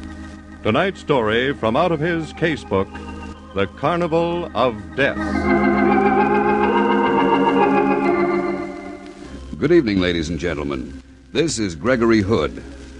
Let's understand this from the start. I'm not a playboy. But when a hot blonde who's due to inherit a cool million suddenly writes me, "Be sociable, Greg. Drop around for a drink." It's 3 to 1 I'll drop around. That's how I got involved with Leora Thorne. I was in my office with Sanderson Taylor, my attorney, nose to the grindstone, sticking to business, when along came Leora's invitation. Excuse me, Sandy, but this letter's been lying on my desk all day. Ah, perfume. Mm-hmm. Dear Greg, just because an old flame has got herself happily married, that's no reason to cross her off your books. How's about dropping around for a drink tomorrow afternoon? I want you to meet Bradley, my new husband. You'll like him. From quite a lady, Greg, judging by your smile. Remember Leora Littleton? She's now Leora Thorne. Oh, the one who's coming into old Colonel Littleton's money? $1 million next year. She wants me to drop over this afternoon. What for? Just for auld lang syne, I guess. Probably giving a big cocktail party. Has she still got that big estate on Shore Drive? Mm-hmm. Swimming pool and all the trimmings. Oh, take my advice and you'll stay put. I'm sort of curious to see Leora again. It's been a whole year. Now, Greg, don't get involved. Oh, nonsense. The gal's happily married. She says so. Haven't you ever noticed, Greg, that your ex-girlfriends never invite you to their homes unless there's trouble brewing? Oh, Sanderson, you're a cynic. I'll be back later to finish those contracts with you. Greg, I'm warning you.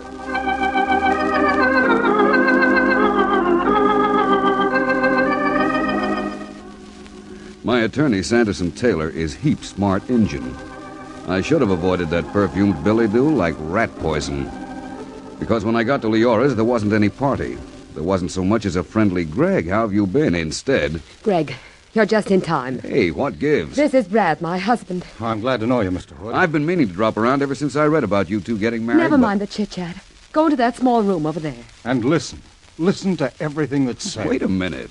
All I came for was a nice sociable visit. Greg, I need you. I'm desperate. That's right, Mr. Hood. We're both desperate. Before I could say, I'm booked for this waltz, thank you, and walk out, they'd pushed me into a small powder room. I watched them go into the library right alongside. I watched the butler usher in a little runt who wore a face like a dachshund plus a twitch. An unsavory type. I listened to Dockleface talking to Leora and Brad. My boss says to tell you an old Chinese proverb. Confucius say, a Welcher gets it in the neck. I'm not Welshing. $3,000 worth. I don't owe him a penny. What about the IOU? The game was crooked. I only signed it to get out of the place. Better pay it, girlie, to stay out of a coffin. Say, look, whoever you are, have a heart. That crap game was rigged. My wife was cheated into losing all that money. Please, I need time. Tell your boss to give me time. A week from today, my boss says. What about a week from today? That's how long you get. Or else. Girlie, that chassis of yours won't look so pretty with a bullet in the upholstery.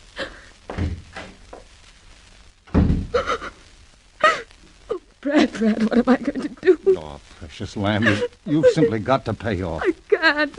Oh, we'll sell your jewelry, rent this house, anything. Just so your life isn't in danger. Oh, please, precious lamb. Now, look, you two. You've roped me into this, so you'd better give me the lowdown. Greg, you heard that little man. Mm-hmm. Where have you been gambling, Leora? Out at Pacific Playland. Pacific Playland? That's an amusement park. I begged Leora to stay away. You didn't drop $3,000 on ping pong and darts, did you? There's a floating crap game out there. People never tell me these things. Who runs it? I don't know his name. They just call him the boss. A rigged dice game at a honky-tonk carnival. Leora, have you lost your senses? I can't explain it, Greg. Every now and then I get this itch to gamble. It just grabs hold of me and... Well, this time I got in too deep. I tried to stop her, Mr. Hood. Well, my advice is square up. I didn't like the looks of Jojo, the dog-faced messenger boy. I can't pay, Greg. What? I haven't the money. Leora Littleton, NG, on the credit? I don't come into the bulk of Grandfather's estate for another year. You know that. Right now I'm in debt all over town. Darling, we'll sell things off. It's the only way. You're right, Thorne. Take that wristwatch you're wearing, for instance. What about it? I handle lots of fine Swiss watches at the Hood Importing Company, but nothing that unusual. I've never seen a heart-shaped design like that. I had it made like a heart because I gave it to Brad. As a wedding present. Well, that watch alone at some high-class hawk shop. Oh, no, I can't let Brad part with it. But precious lamb, for your own safety and for my peace of mind. Your husband's very sensible. Don't risk your life, Leora. Well, then help me, Greg. Find out who's after me. Well, I'll think it over. Oh, you were the one person, Greg, I knew I could turn to. If you help us, Mr. Hood, you'll never find two people more grateful. Well, I have to go now, but you'll be hearing from me, Leora. I'll show you to the door, Mr. Hood. This way. I'm so worried about her, Mr. Hood. Naturally. Oh, sometimes I wish Leora didn't have, well, all this. She's a swell kid. She just needs taking care of. I'm doing my best. You know, I think you are. I think you have a pretty level head on your shoulders. Well, thanks. Well, I'm so crazy about her. A lot of folks probably think I just married her for the money. Well, anybody can see that isn't the case. Well, chin up. Don't let Leora get too upset. Well, I'll try not. Good meeting you, Thorne. It was grand meeting you. And please, help us out of this mess.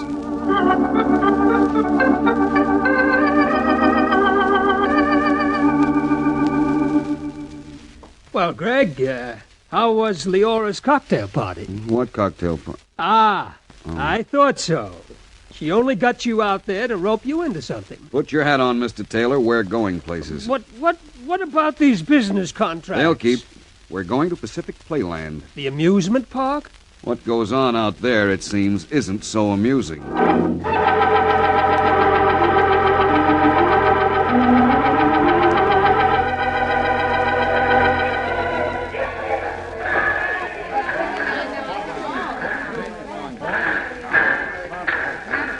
What did you find out, Greg? I've been pumping some of the concession owners. Do they know anything about a floating gambling game? They do. They're keeping mum. What about the man they call the boss? Couldn't learn a thing. Oh? What about the little man who threatened Leora? Dockleface? Yes, he works out here. They recognized my description of him. Who is he? Name's Benny Baker, known as Hot Licks Baker.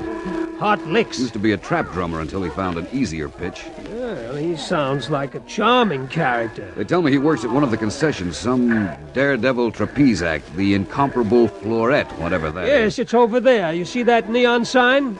Well, hanging over that big tent. Well, come on, let's go visiting. 10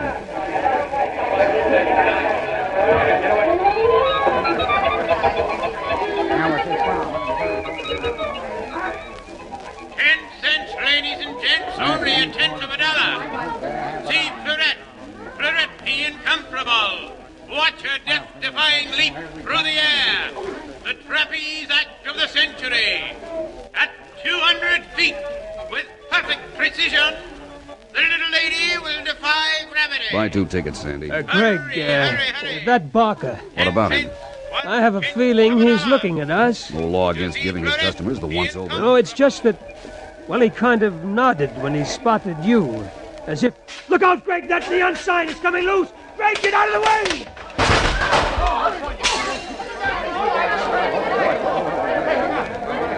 Are you all right, Greg? Me? Sure, Sandy. You. Lucky thing you pushed me. Oh, I had heart failure. You were standing right under it. You had heart failure. Brother, I could feel the breeze as that sign went past me. Everybody okay out there? Oh, boy. Accidents will happen. We'll have the debris cleaned up in a jiffy. Meantime, just step up, ladies and gents. See Florette. Florette the incomparable. Florette the wonder girl. Hurry, hurry, hurry. Greg, that was not an accident. Sure it was, Sandy. The sign just tore loose. When you were directly under it, I think somebody wanted to kill you. Oh, nonsense. He's right, Mr. Hood. Huh? I said your friend is right. 200%.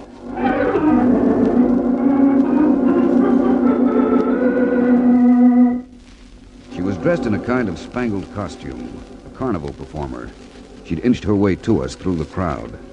She pulled Sandy and me over onto one side and talked in quick whispers, as if there wasn't much time. He knows you're after him. Who does? The boss, the man I work for. Who is he? What's he look like? Where does he hang out? What's it worth to you, Mr. Hood?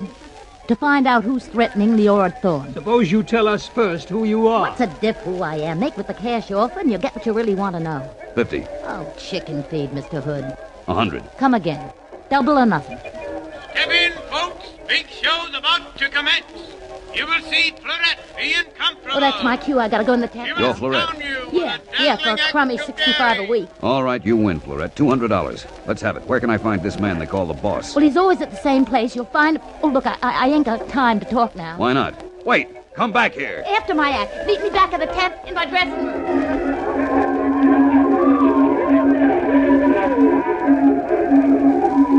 We bought our tickets, Sandy and I, and followed the crowd into the big tent. Pretty soon, the girl appeared and climbed a rope ladder, 100 feet up at least. 4 times a day she did this stunt. She must have had nerves of iron.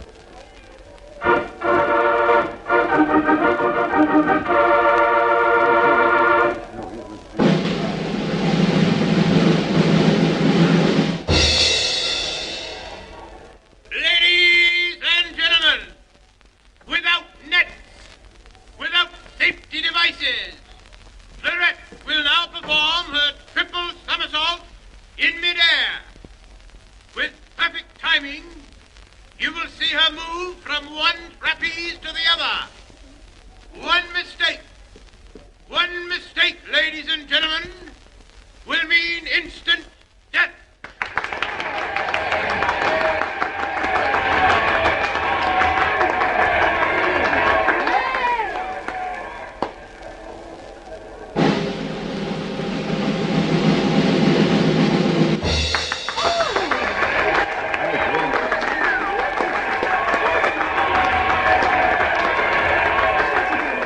I don't get it, Greg. Get what? Well, a trapeze artist, a honky-tonk character. What possible connection can she have with a girl like Leora Thorne? That is what we're going to pay her $200 to find out.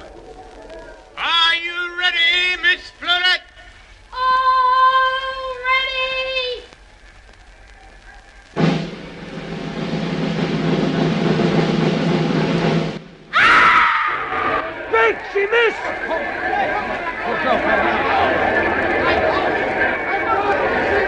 They're taking her to the dressing room. She'll never live after that fall. Quick, let's get out of here, Sandy.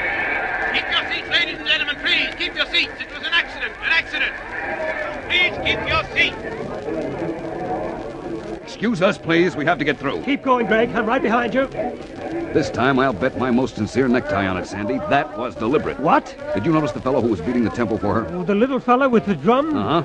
Yes, what about him? He took a powder as soon as she missed that second trapeze. Well? He was Benny Baker. The man who went to see Leora Thorne? That's right.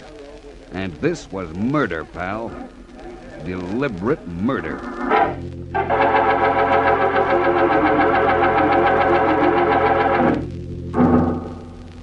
In her dressing room, the incomparable Florette was dying a death I wouldn't wish on my worst enemy. We pushed our way through before anybody could stop us. An ambulance intern was already there, shaking his head. A policeman was there, too, making duck tracks in his notebook. I could see what was in the wind when I heard the copper say, Open and shut case, looks like. Just an accident. We may as well get out of here, Greg. Not yet, Sandy. But it's too late. The girl won't be able to talk to us. Maybe she will. Look at her eyes. Her eyes? She's staring at us. I think she wants us to come closer. Can you speak, Florette? Try.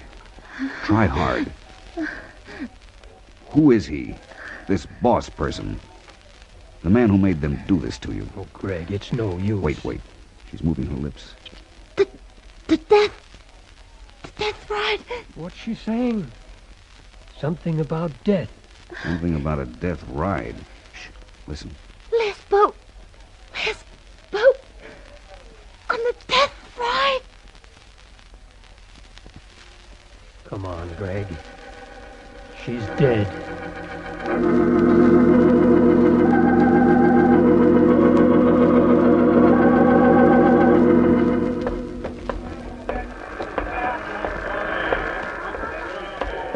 Well, we didn't get very far, did we? Not yet, but you may quote me as saying I'm hopeful. Oh, Greg, for Pete's sake. What? Call Leora Thorne. Tell her you're washing your hands of this. Not a chance. But we have work to do back at the office. But this is ridiculous, traipsing around an amusement park. I'm going to find out who the gentleman known as the boss is. He's responsible for Florette's murder. What makes you so sure that Florette was murdered? You'll see. Right now, I'm wondering what she meant by that death ride stuff. She may have been referring to Leora. Could be. But on the other hand, hey. What, Greg? Down there on the midway in colored lights a mile high. The death ride. 25 cents. An amusement concession. Well, things are adding up. Come on.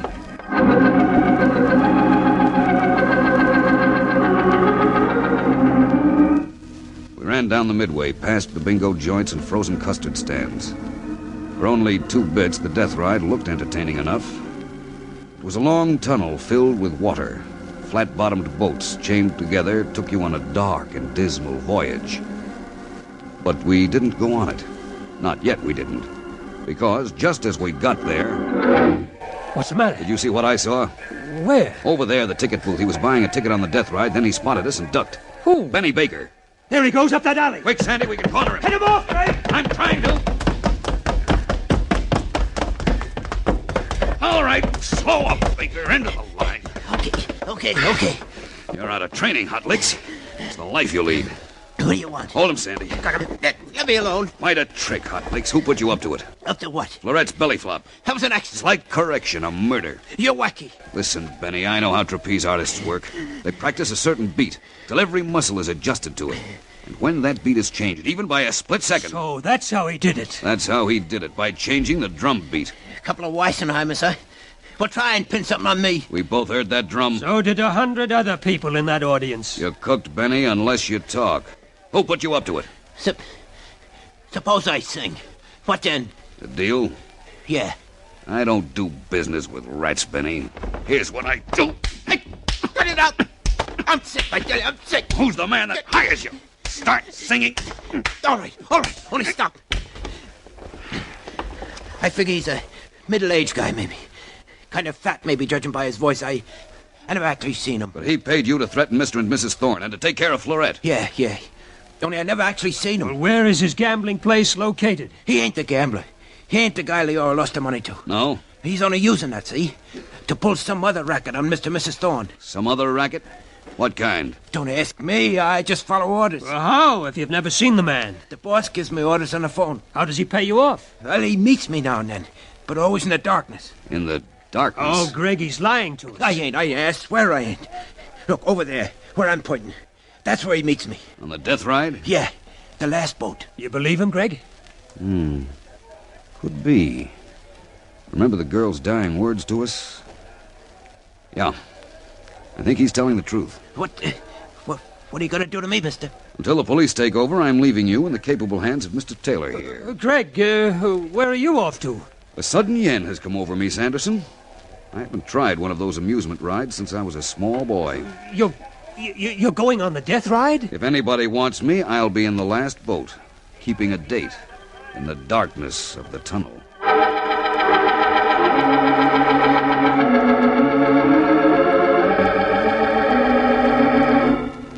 I strayed over to the ticket booth and put down my quarter.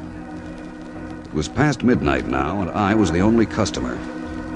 I waited by the entrance gates. The string of tiny boats emerged from the tunnel, slowed up, and disgorged a load of giggling bobby-soxers. Then it was my turn.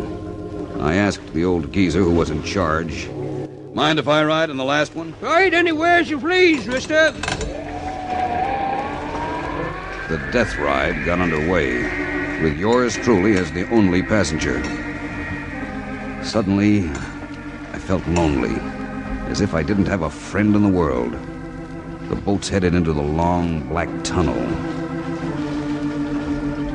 I couldn't see my hand 2 inches in front of my face.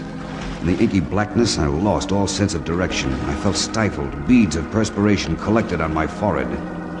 But, so far, no fellow passenger. You know that feeling you get in a dark room? That a stranger is right alongside you? Well, suddenly I knew. I could sense him sitting behind me in that last boat. I waited for him to speak. But all I could hear was the water in that tunnel and his watch, the ticking of his watch. I remember how it echoed. Finally, when he talked, his voice was muffled. But when I answered, I tried to sound like Mr. Benny Hotlick's dockle-face Baker. That you, Benny?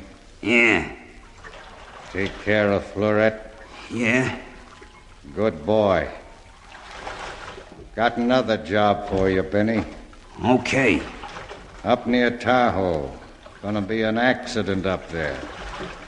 Tomorrow morning. What kind of accident? Fallen rocks. Automobile's gonna get out of control. Will someone get killed? A girl. Suddenly, a shaft of light. There must have been a torn place in the canvas that lined the tunnel. Suddenly, he must have seen that I wasn't Benny because... Okay, one. I couldn't turn around. His hands were on my throat. I still couldn't see who he was, and the hands kept gripping tighter. Tighter! And then Roman candles started shooting off in my brain. Bonfires danced before my eyes, and then I blacked out. So long, Hood. Here's where you get off. Only 2 feet of water, but enough to drown you.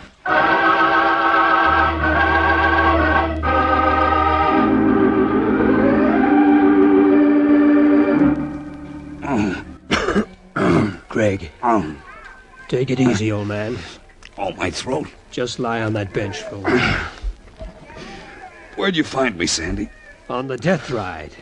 Floating face down. You deserve a Carnegie Medal for life-saving. How come such perfect timing? Well, he got away. Baker? I was running after him. Just as we passed the death ride, I saw a passenger climbing out of the last boat. It wasn't you, and I got worried. That passenger. What did he look like? I didn't wait to see. I grabbed a flashlight from the old man and went sloshing into the tunnel to find you. I never saw that other passenger either. Too dark. That was the boss. Yes. Any idea of his identity? None. His hands suddenly... Sandy. Yes? I just remembered that fellow's hands, his left wrist. What? Never mind, it'll keep. We'd better get after Benny Baker. I've learned he's a professional killer with another job on tap for tomorrow morning. Oh, and I let him get away. Come on, we've got to stop him.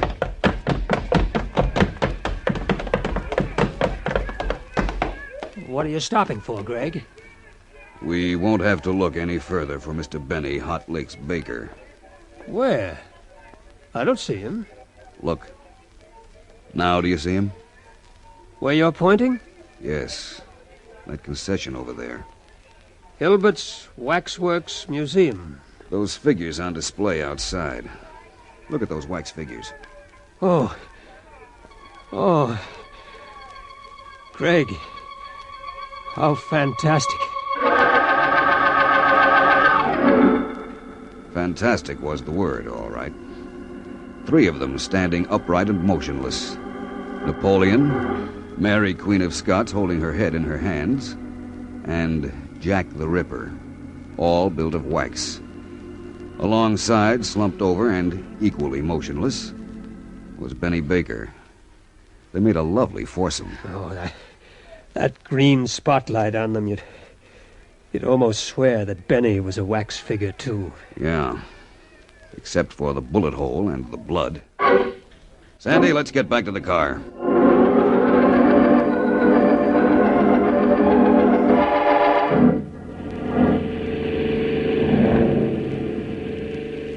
There, Greg, where are you driving to? You'll see.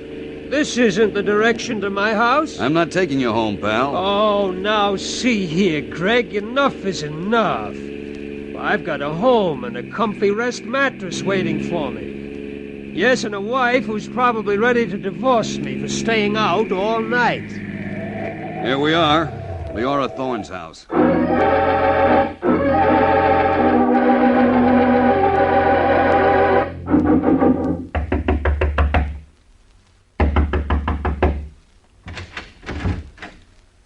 I know it's late, Leora, but I've got to see you.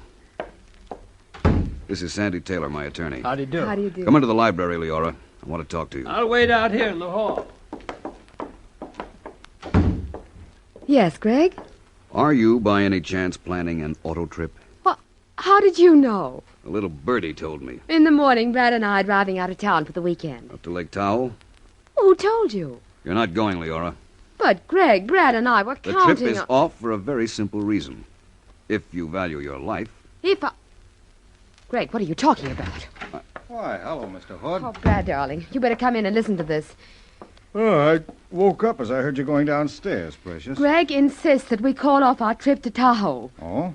Well, why's that, Mr. Hood? Falling rocks. What?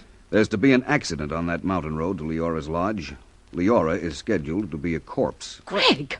You mean they'd actually kill her because of that gambling debt? That petty crap game operator hasn't been threatening Leora at all. Well, then who... Somebody who figures this is a perfect time to put you in a nice marble mausoleum, while he can use that gambling debt as a cover-up. But who? I haven't any enemies. You're absolutely sure of this, Mr. Hood. I've met the gentleman in question.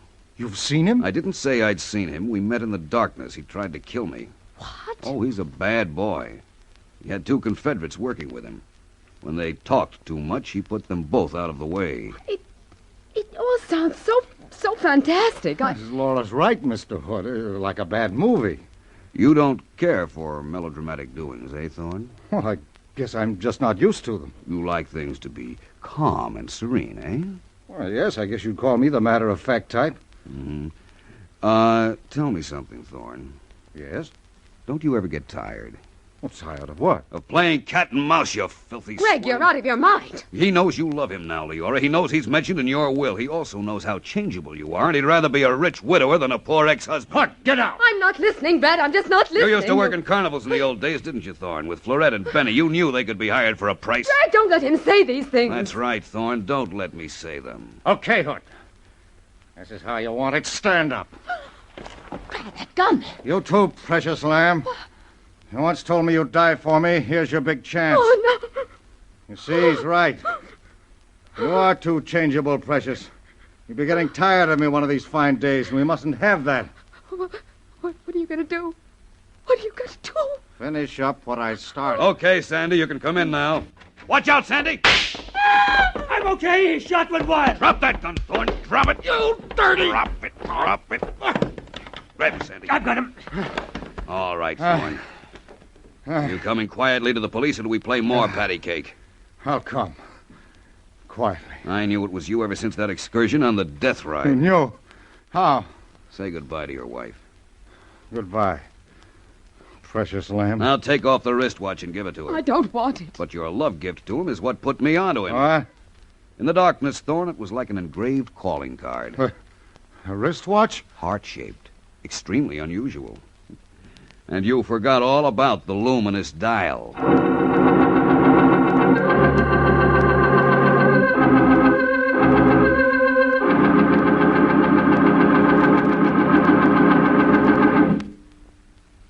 You have heard The Carnival of Death, an adventure from the Casebook of Gregory Hood, written this week by Jerome D. Ross, directed by Martin Andrews, and produced by Frank Cooper Associates. Listen again next week at the same time over this ABC station for the story of the Mutton Jade Buddha, another adventure from the Casebook of Gregory Hood.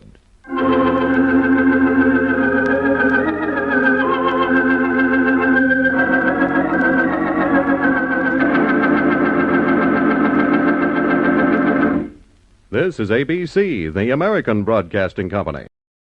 The Casebook of Gregory Hood was designed by the same people who did The New Adventures of Sherlock Holmes. The co-creators Anthony Boucher and Dennis Green. Now, Jeffrey Marks did a biography of Boucher, said the show had originally been planned as a summer replacement for The New Adventures of Sherlock Holmes in 1946, continued for the next year when the radio network had difficulty in reaching an agreement with the Conan Doyle estate. Now, not only the 46-47 season, but this run on ABC 49 to 50. The show had a difficulty in developing any kind of consistency. The original Gregory Hood was portrayed by, of all people, Gale Gordon. Others who had the leading roles later, Elliot Lewis, Paul McGrath, Martin Gamble, George Petrie, and, as you just heard, Jackson Beck. Changes in stars, time slots, and networks undoubtedly hindered the show's success. Jeffrey Marks wrote, the show suffered from a constant rotating cast. Boucher grew increasingly annoyed with the lack of support for the series. He said in his dissatisfaction in some personal correspondence, quoting, "As for to myself in the contest, the excellent idea you proposed of entering a Gregory Hood short story no longer appeals to me. My relations with the agency controlling the Hood program have become so unsatisfactory that I have no desire to build up their property for them, nor to associate myself too closely with it." The Casebook of Gregory Hood, we don't have very many good episodes of the show.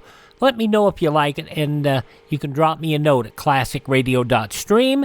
Want to thank all of you who have used the classicradio.stream to buy me a copy. You can find our social media there. You can contact us there as well, on Twitter or the X machine, as we like to call it, or Facebook.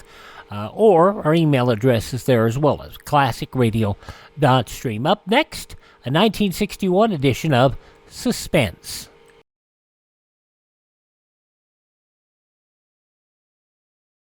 You can protect yourself from radioactive fallout after an enemy attack. Our tests have shown that an underground shelter covered by 3 feet of earth offers the best protection.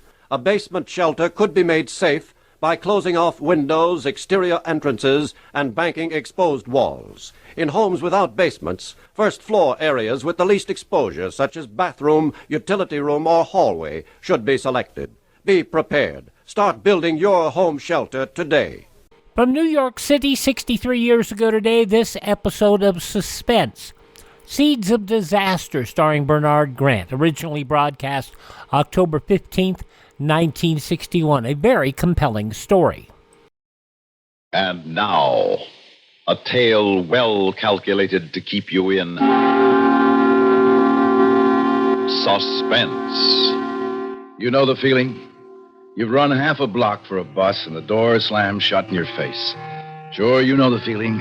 Anger, frustration, indignation. All out of proportion to the importance of what's happened.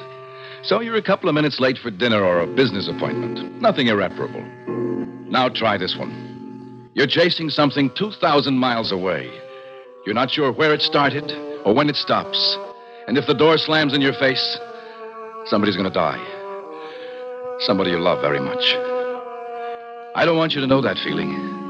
I don't ever want to know it again. Listen now to Act One of Seeds of Disaster, starring Bernard Grant, and written especially for Suspense by David Hill. Pam, listen, can I talk you into staying the extra week? Oh, I don't think it's a good idea, Les. This way I'll have time to get the house ready. You know, aired out and cleaned up a little. You could have your mother open up the house for us, couldn't you? Well, I'd have to send her the key, and then, well, what about Penny? She'll be ready to come home from camp this weekend. You know, we've been here in Puerto Rico over 2 months now. Yes, you're right. It's just that it's been, well, so much fun having you along on one of these trips. I just hate to see it end. It's been more like a vacation than business. But vacation's over. Yeah. Now, come on and help me finish packing. Help you finish? Are you kidding? You've already used up all the luggage. But I have to make room for all the souvenirs. Oh. I never saw a trunk you couldn't stuff a little fuller. Now, come on. I need your muscles. Help me close it. All right. Well, hey, look who's back. Well, hi there, kitty cat. Oh, I wish I could take you back with me. Look at her, Les. Almost think she knows I'm leaving. I guess she senses she's losing her number one meal ticket. I've got a suspicion you leave the door ajar just to let her into the room. Well, you'd better promise me to see that she gets her milk while you're still here anyway. Darn, I did it. I told you this trunk was too full. I've spilled that whole box full of junk. Hey, come back here with that, you. Oh, Les, catch her. Oh, She's me? got a bracelet in her mouth. All right. Come here. She's Come here, eating you. it. Give me that. Come on. Will you try? Hey. Look, that might look like lunch, but my wife claims it's jewelry. Don't let her out the door. Don't let her. She's younger than I am. Hey. Oh, never mind. You'll catch her in the hall. So I'm one present short. Well, I tried. What was that thing I did the 10-yard dash for? A bean bracelet, was it? Well, I'm not sure exactly. The local artisans make them out of seeds or beans or nuts or something. Whatever they are, they make up into very pretty jewelry. You bought enough of it. There's still a box full here. Well, you know how it is. Everybody's going to want some. There's a set for Penny and the kids next door, and... Oh, darn it, though. Now a set's broken up. We can pick one up on the way to the plane. Mm-mm. No, I've been trying all week to get another set or two. I guess the bean season's over or something. So what? It's not a matter of life or death. Funny how the words you toss off in complete innocence can bounce back and churn up in the pit of your stomach. 24 hours after my wife left for home, that life or death line crashed back into my head and tied my insides into a fluttering knot. Oh, I'm sorry, Senorita. I didn't know you were cleaning the room. I'll come back in a few minutes when you're finished. No, senor. It is done. I was about to leave. Did the senora have a safe trip? Matter of fact, I just picked up a wire from her at the desk. She said the flight was great. Bueno, I'm glad. Thank you. By the way, I'll be away for most of the day, and, look, if I leave you some money, will you see that the little cat the senora became so fond of gets her milk? Oh. My wife will have a fit if I tell her I forgot. Oh, I am so sorry, senor. I recall now the senora did display a fondness for the little animal. Oh, I'm glad it happened after she left. You're glad what happened? The little cat. She's muerte. Dead. What? I found her in the hallway only this morning. But how did that happen? Oh, one cannot tell for sure, senor. There were no marks. Perhaps she found something to eat that was poison. All right. What do you think in a case like that? What do you do? I'll tell you. You think the worst. You remember a little gray cat with a bracelet of pretty seeds in her mouth. Then you think of your kid a couple of thousand miles away, all flushed and excited over a present of those same pretty beads. And in the same thought, you remember how she puts things in her mouth, too. Pencil erasers, dolls, little rings, and bracelets. You rationalize a little then. You tell yourself you're jumping to conclusions. 1,000 other things might have killed that cat. But you remember about telephones, too. You don't have to take chances. You call. It takes maybe a couple of minutes for your call to go through, but it seems like an hour, even though your watch says no. Time's up, call's placed. You wait for somebody to pick up a phone 2,000 miles away.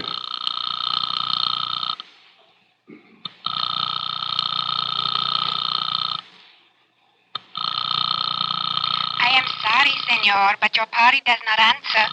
Would you wish me to try again later? No. Keep it ringing. If you wish, senor. I sat there for a full 5 minutes listening to the ring of a phone I knew wasn't going to be picked up. But you die hard in a case like that. You keep hoping against hope that you're going to hear one of those rings cut off by the click and hello that will take the bulldozer weight off your chest. But 5 minutes are enough. The ringing starts to wear on your nerves like the ancient Chinese water torture. Pam wasn't home. Chances were she'd already left to bring our daughter Penny home from camp. And chances were, too, she'd taken the native jewelry with her. I knew Penny and I knew my wife Pam. If it was new and you could wear it, you didn't waste any time before trying it on. Maybe those seeds had killed a cat, maybe they hadn't. But you don't take chances like that. I tried a few more calls. No good. I had to reach Pam before she reached Penny. I figured the local police might have better ways of doing it than I. So, Senor Mills, let us be certain there is cause for alarm. And these seeds, you would know them again? Yes, I'm sure I would. In here. They resemble those, perhaps. Yes, exactly like those. Then, Senor, you are correct. We must take every means to ensure they do not reach the hands of children. Lopez! Si, Lieutenant Garcia. Un momento. Now, quickly, Senor Mills, you will please give Sergeant Lopez such information as will be needed by your state police. I can't. You can't. You understand what we are attempting Yes, to do, Senor? of course I do. You want to alert the police of my state and have them stop my wife's car. See, surely you can provide us with a license number, description, probable route. Lieutenant Garcia, my wife doesn't drive. Then how would she reach this camp for children? By bus, I guess. That's how my daughter got there. Bueno, it's more simple. The bus is easily sighted by highway police. What bus would she have taken? Don't you understand? I don't know. I don't have any idea what time she left. I don't even know the name of the camp. Don't you think I would have called the camp if I knew? Senor Mills, how can we help you if you give us nothing to work with? I don't know. How do you find thieves and killers? Do they leave descriptions of their cars and where they're going? The Senor Mills, he makes a good point, Lieutenant Garcia. Perhaps, but it is also a fact that it often requires more time to catch a desperado than is now allowed us, Lopez. Please, Senor Mills, we understand you are upset, but try to think clearly. We ask only for a clue. See, were you not in contact with a child for the 2 months you have been here? Yes, of course. Pam's, my wife's mother, visited Penny every other weekend, and she wrote us regularly. Did she ever mention the name of the camp? She might have. I don't remember. My wife made all the arrangements for the camp, then she joined me here. The mother-in-law, did you call her? Yes, right after I tried to get my wife. There wasn't any answer there either. She probably rode up with my wife. Neighbors, would they know? I tried them. All they know is that Penny's been away at camp. They couldn't even tell me the name. Had the Senora Mills given any of this native jewelry to them as yet? That's one of the reasons I called everybody. She hadn't. Why do you people allow poison to be sold on your streets Senor anyway? Mills, be reasonable. We did not know. The seeds come from a variety of native plants, and as soon as we learned of the danger, all such articles were confiscated. Senor, once more I ask you, is there nothing you can tell us, however remote, that may help to locate your wife and child quickly? Nothing. Tell me the truth now. Can those seeds kill a child? Answer me. Can they kill a child? Yes, senor. They can.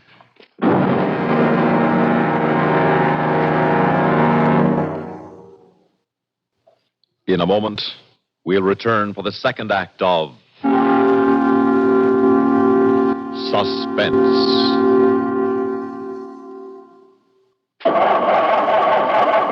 For cars left out at night or in unheated garages.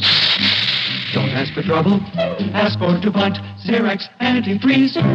Wintertime is trouble time for many of us who leave our cars out at night or in unheated garages. So don't ask for trouble. Ask for DuPont Xerex Antifreeze. Xerex outlasts winter. It protects your car against sudden drops in temperature all winter long. It won't boil away, even during a warm spell. And Xerex has an exclusive rust inhibitor, MR8, that protects all engine metals, including aluminum, against rust and corrosion. So, for safe, dependable protection, do as millions of motorists have done for over 20 years. Ask for Xerex Antifreeze. It's made by DuPont. Remember, For cars left out at night or in unheated garages, don't ask for trouble. Ask for DuPont Xerex Antifreeze.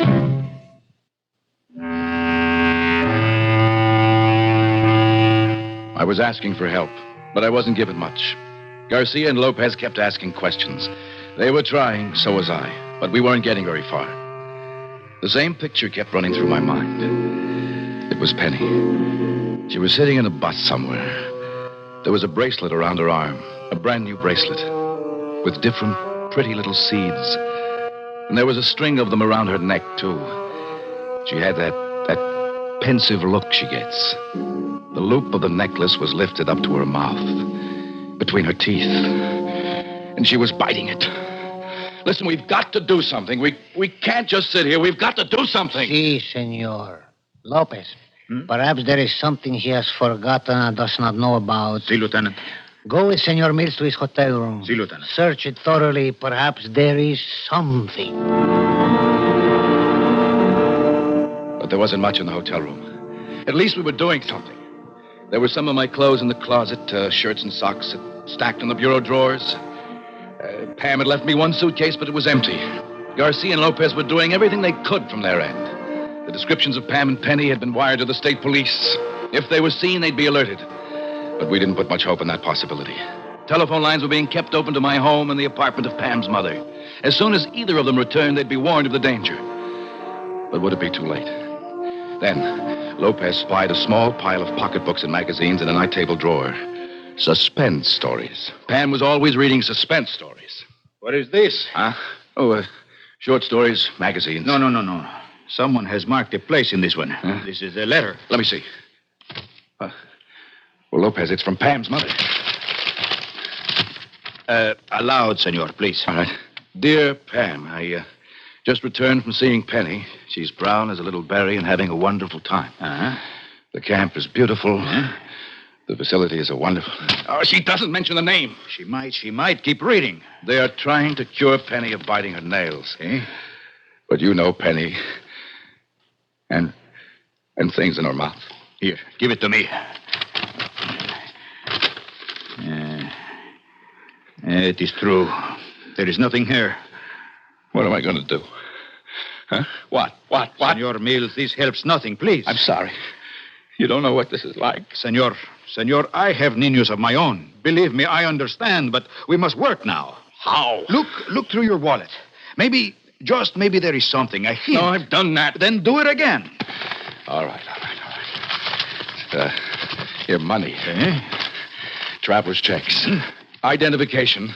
Credit cards. Papers, junk. You're too quick, Senor Mills. That picture. It is your little girl, is it not? Pam's mother sent it to us a couple of weeks ago. Then it is important. Can't you see? There is some kind of sign in the background with writing. Huh? Dear Lord, you're right. But it's too hazy and too small to make out anything. Nevertheless, we will have it enlarged. Quickly, we take it to a photographer. It had been only an hour since the realization of danger had stabbed into my mind. We had been racing against an incalculable margin of safety. For all I knew, my wife had only now reached the bus that would take her to Penny's camp. Then again, she might be well on her way, even there, possibly on her way back. Yet I was certain there couldn't be too much time left. I thanked heavens for Lopez. He was coming up with angles I'd never thought of.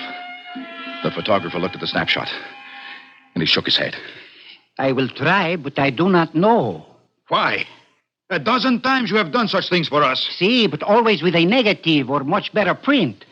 First, I must make a copy of this already poor picture, then enlarge it big. I do not know. It's got to work. We've got to be able to see what that sign says. I will try, senor. I cannot put in what is not there. The photographer worked fast. He made a copy negative, developed it, and printed it still wet. Just waiting for the image to come up in that tray of developers seemed like an eternity. What is wrong? Nothing is wrong. It takes a moment. There. The picture begins to appear. We fix the image quickly now. Well, give us some decent light. Please, a second. The image must be at least partially fixed. Here, I give you light. Oh, Lopez. That is the best you could do. I am sorry. I can make out none of these words. I am sorry. I held no great hope. I am sorry. Lopez, I'm scared. I'm scared to death. What's left? I don't know, senor. I don't know. There must be something. Let me get to a phone. Let me call again. Don't be foolish, Senor Mills. Lieutenant Garcia's had a man on the telephone every second. He would immediately notify us if someone returned. The time. Look at the time. I'm not going to want to hear the news, Lopez. It's been too long. You do not know that. Senor Mills, quickly. The senora would have paid the fee of this child's camp by means of a check, eh? Huh? Why, yes, of course she would. You're right. It's in the hotel room. Come on. 5 minutes. That's all it took us to get back to the hotel. But there was plenty of time to wonder. I had asked Pam to leave me our checkbook, sure, but the payment to Penny's camp had been made out more than 2 months before. Was it still the same pad of checks? Had Pam made the stub out completely? She didn't always. And if I found the right stub, what would it say? Payment for Penny's camp. Huh? Another blind alley. I don't think I breathed from the instant the check stubs began flipping through my fingers. And then... Point of Woods camp. That's it. Lopez, it's here. The phone. Quick. In short minutes, Lopez had pinned down the necessary information for reaching the camp. In seconds, a line was through. Why they don't answer? Please. Oh, please. I got something. Hello. Yeah? Point of Woods camp? Yeah? Sorry it took so long to answer the phone, but I was outside. Please, this is important. Vitally important. You have a child there named Penelope Mills. What's that name? Mills. Mills. Penelope Mills. Sorry, mister, but there's a pile of kids right outside of you making so much racket I can hardly hear myself think. Senor Mills, perhaps it is my accent. Please, you try. Give it to me. Now listen to me.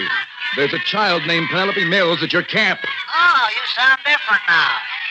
Hey, just hang on the phone a minute while I close the door here so as I... No, there's no time. Please, listen, don't leave. No trouble at all, mister. Just a second is all it'll take. What a fool. Now, go on, mister. I got a little quiet now. You've got a child there named Penelope Mills. She's to be picked up this morning by her mother. Oh, I'm afraid not, mister. He must have gone off easy a half hour ago. Look, what bus did they catch? None I know of. They went off in a private car. I think so. Anyway. Well, what kind of a car? What make? What year? Can you describe it? I can't tell one car from another. Anything else I can do for you? Mister, you still on the line there? There it was. And for me, that was it. Watching Lopez trying to get some sense out of the phone after I had dropped it was like a great big anticlimax. He managed to talk with somebody more responsible, but it didn't help. Pam had picked up Penny. She had signed her out. They'd gone. And they hadn't used the bus. A bus might have been picked up on the road and stopped. But how do you get police to stop a car you can't even describe? I tell you, it is not hopeless, Senor Mills. Believe me. Listen, don't you think I want to hang on to hope? That's all I've got. But even you're out of suggestions. True. I can see nothing more to be done from here, but... Well, we know comparatively little about the toxicity of the seeds. We know they'll kill. But we do not know how quickly or in what amount. Your wife and child, they are on their way home. We know now that it is only about an hour's drive. Now, when they arrive, there can well be time to rush this child to the hospital. But it's been more than an hour. Why doesn't somebody get there and answer the phone? Many reasons. Perhaps the traffic was heavy. Lieutenant Garcia, is there any news? Lopez, how long have you two been in here in Senor Mills' hotel room? Oh, about a half hour, perhaps. What is wrong? Such fools they are. Senor Mills, 2 times your wife has attempted to reach you by telephone while you were away. Did she leave a message? She left a number. I have taken the liberty of having the call placed. Why did no one give us this information? It seems if one does not pick up messages at the desk here, no one worries whether or not they are delivered. Have you got the number she left? Si, senor. It is plain she did not call from either her home or that of her mother. The number is unfamiliar. Perhaps it means something to you, senor. No. No, it's not even our town. Oh, dear God, maybe it happened. Maybe it happened on the way. Senor, perhaps it would be best if I spoke. No. Give me the phone. Hello? Les? Penny. Pam. How is Penny? Well, fine. I'm sure she's fine. Why shouldn't she be? She was wonderful when I last saw her a few hours ago. Pam, isn't she with you? Didn't you pick her up from camp? Yes, but I got a ride with the Gellers. You remember those friends? Can't you get to a simple fact? Where's Penny now? Les, will you give me a chance? The Gellers drove me to the camp and then back to their summer place for the weekend. All right, yes. Penny's been out on the lake all morning. Now, for Pete's sake, will you tell me what you think might be wrong with Penny? You've got me ready to scream. Pam, listen to me now. Do what I say. Yes? Get Penny right away. Take her to the nearest hospital. And be sure to take those native seed things with you for them to analyze. Les, those seeds are packed in the trunk. What did you say? Well, if for some reason it's those seeds you are worried about, they're locked in the trunk. You forgot to give me the key. I haven't been able to get her clothes out. Oh, thank God. Now, how does that make it all right? Oh. Les, answer me. What's the matter with you? Everything's all right, Pam. Everything's all right now. You know you just almost scared me to death. I know, dear, I know. But believe me, it could have been worse.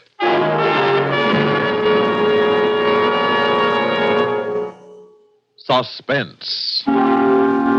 You've been listening to Seeds of Disaster starring Bernard Grant and written especially for Suspense by David Hill. In a moment, a word about next week's story of Suspense. What does a certain comedian think started him on the road to success? How does a front-page Washington newsmaker regard his early days in the political arena? What do some of the nation's best-known personalities feel about those who shaped their careers? On the CBS Radio Network weekday feature, Personal Story, you hear the answers in the words of the people themselves. Personal Story, hear it each Monday through Friday at this address. Suspense is produced and directed by Bruno Zerato Jr., music supervision by Ethel Huber. Heard in tonight's story were Connie Lemke as Pam, Ralph Camargo as Lopez, Bob Dryden as Garcia, Deli Sonnenberg as the maid, Guy Repp as the photographer, and Barbara Cassar as the operator. Listen again next week when we return with Witness to Murder, written by Francis Rickett. Another tale well calculated to keep you in suspense. World action or neighborhood? Expanded CBS News covers them all on the CBS Radio Network. 63 years ago, October 15th, 1961, Suspense on Classic Radio Theater with Wyatt Cox. Tomorrow, comedy at Brett Allen in Town Hall tonight. We'll also have Fibber McGee and Molly, The Great Gildersleeve, and Lum and Abner. That will be coming up on our Wednesday program. On Thursday, Nick Carter, Master Detective, The Whistler, also an episode of The Screen Director's Playhouse. Another episode of Suspense, The Man Who Thought He Was Edward G. Robinson.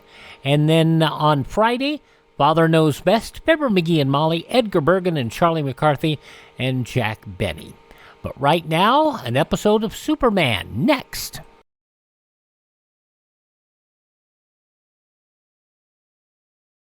Radio has always been a source of quick, accurate information during a disaster. When you hear the alert signal, tune to these Conelrad frequencies, 640 and 1240 on your regular radio. During a national emergency, all power lines may be temporarily cut off.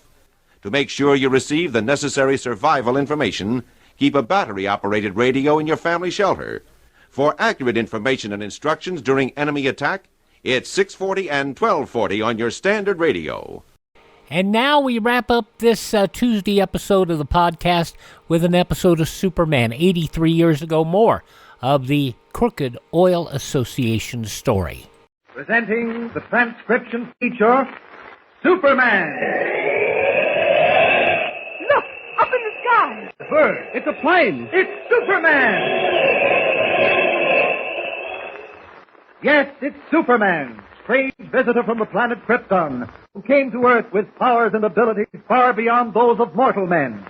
Superman who can leap tall buildings at a single bound, race a speeding bullet to its target, bend steel in his bare hands, and who, disguised as Clark Kent, mild-mannered reporter for a great metropolitan newspaper, fights a never-ending battle for truth and justice.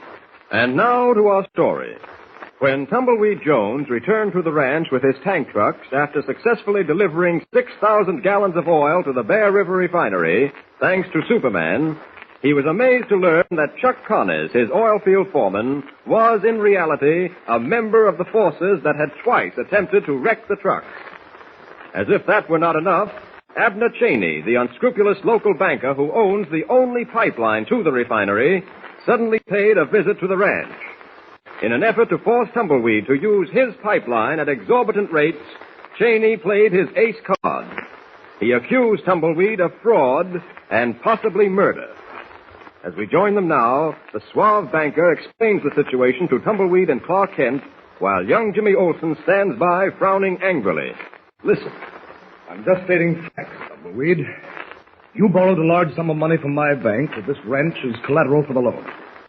Now, I discover you don't own the ranch. That ain't true. Comanche Joe give it to me, lock, stock, and barrel. Have you got a deed to the property? What in tarnation's a deed? A bill of sale, Tumbleweed. Nobody sold nobody nothing. Comanche give me the ranch. That's your story. Now, look here, Mr. Cheney. I'm just an old cowhand trying to get along. I ain't got no book learning to speak of, but no hombre living can stand up and say Tumbleweed Jones ain't shooting straight. The facts speak for themselves. This ranch is still owned by Comanche Joe. Well, why argue about it, Tumbleweed? Comanche can set this matter straight, can't he? Well, reckon he can. We'll ride over and get one of them deeds from him pronto. I'm afraid you won't, Tumbleweed. Comanche has disappeared. What are you talking about? That's right. He's vanished into thin air. As a matter of fact, there's been a little talk that maybe someone got rid of Comanche Joe. I think you're going a little too far, Mr. Cheney. You're trying to accuse Tumbleweed. I'm not accusing anyone, Mr. Kent. I just said there's been a little talk. What kind of talk? Well, some folks are of the opinion that Comanche Joe never gave you this ranch. That you just up and took it.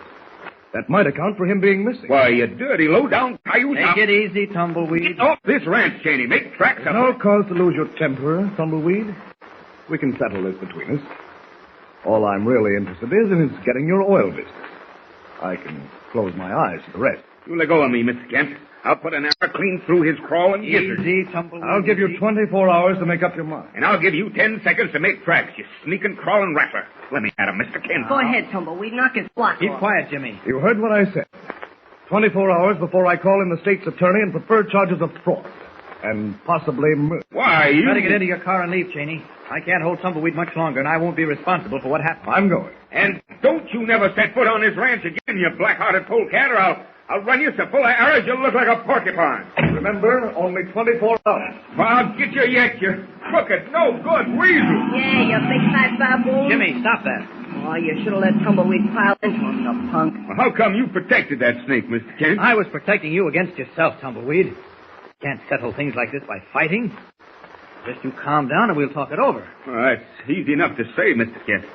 But 'tain't so simple to sit still when a man shoves a branding iron on your hide and marks you a crook and a murderer. I know it isn't, Tumbleweed. It's the only sensible thing to do.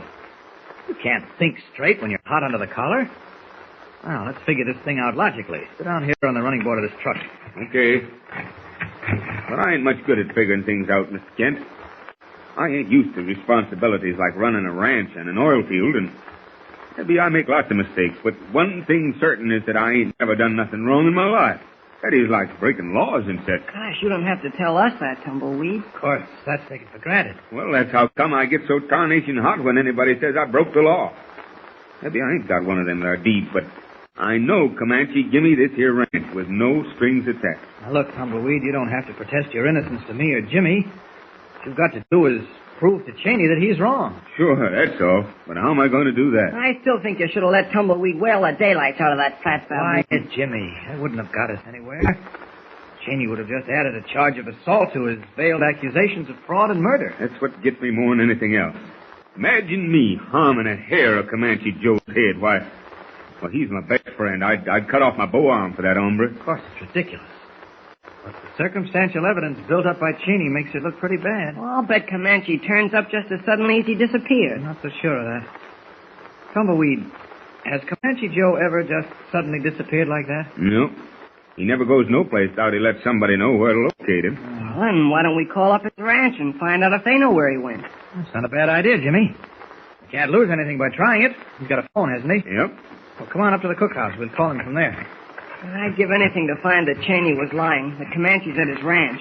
No, Jimmy, if I sized Cheney up right, he knew definitely that Comanche Joe wasn't there, or he wouldn't have played his hand as surely as he did. Here we are. I'll open the door. You'd better call, Mr. Kent. I'm still so mad my nerves is jumping like a bucking bronc. All right, Tumbleweed. What's his ring? One long, a short, and a long. One long, short, and a long.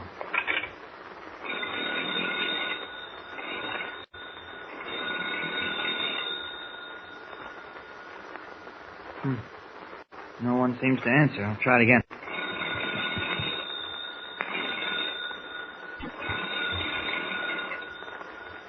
Oh, here's somebody. Hello? Hello, is Comanche Joe there? Yes, this is Clark Kent. I'm calling for Tumbleweed Jones. Oh, I see. Well, can you tell me when he left? Yesterday? I see. He went to see whom? Oh, I see. And you haven't any idea when he'll be back? All right. Thank you very much. Goodbye. Who was that, Mr. Kent? That was Comanche's housekeeper. What'd she say? Does she know where he is? This is rather puzzling. She said that Comanche got a phone call last night to meet Larson at some spot near Lost Valley to discuss a business deal. Well, that sounds funny. Yeah. Why would Dan Larson want to make palaver over business at night? Did she say when she expected him back? No. Golly, maybe Larson is working in cahoots with Cheney. Now, Jimmy, don't you go getting no fool notions like that buzzing around your head. Nobody ain't got no right to say nothing like that about a man, less than he's sure. Well, that's quite right, Tumbleweed, but what exactly do you know about this man Larson? Well, Dan Larson is my oil broker. Has been ever since I struck oil on this here ranch. I see. Does he have any other accounts in this region? Oh, he sure does. He's the only broker in these parts. Has a exclusive license for to sell oil to the Bear River Refinery. And Cheney's pipeline leads to the same refinery, doesn't it? Now, Mr. Kent, just what are you aiming to prove? Well, nothing especially. Tell me, hasn't Larson been doing everything he can to sell you on the idea of signing a contract to use Cheney's pipeline? Why, sure he has. That wasn't nothing but an act of friendliness. Uh-huh. And wasn't he the only one you told about the trucks being ready to make delivery just half an hour before we arrived here to find them shot full of holes? Jeepers. Do you think maybe Larson tipped off those men to do that? Well, I don't know anything, Jimmy. I'm just thinking out loud, trying to fit these pieces together. Mr. Kent, all I can say is that you're lassoing the wrong cayuse. Why, it's plumb ridiculous to think of Dan Larson as having anything to do with letting daylight through them tank trucks. Why is it so ridiculous? Because Larson was the hombre who fixed it with Cheney for me to borrow the money on this here ranch. Oh, he was, eh? Oh, Tumbleweed, can't you see how all these things tie in together? Can't you see how they all fit into the puzzle too well to be simple coincidence? Gosh, I can see it. Oh, I can't. I think you're doing wrong by Larson. Well, maybe, Tumbleweed, but arguing about it isn't straightening out your troubles with Cheney. No. Nor is it helping us to find Comanche Joe. Well, what have we got to lose by riding into town and having a talk with Larson about that mysterious call to Comanche? Like as not, we'll learn that he don't know nothing about it. Maybe we will. Then again, maybe we'll be able to pick up a clue about Comanche in Lost Valley. We'll have to try. Sure it is, Tumbleweed. Let's go. I'll get one of the boys to saddle my pony. Your pony's all saddled and waiting for you, Jimmy. So's a pair of horses for Mr. Kent and me. I told Clem we might be wanting to ride out so's I could show you where Balancing Rock used to be. You take the bay, Mr. Kent. She's smooth riding. Okay, thanks. Need any help, Jimmy? I should say not. All right. There we are. All set? Yep. Let's go. Yep. Yeah. Come on.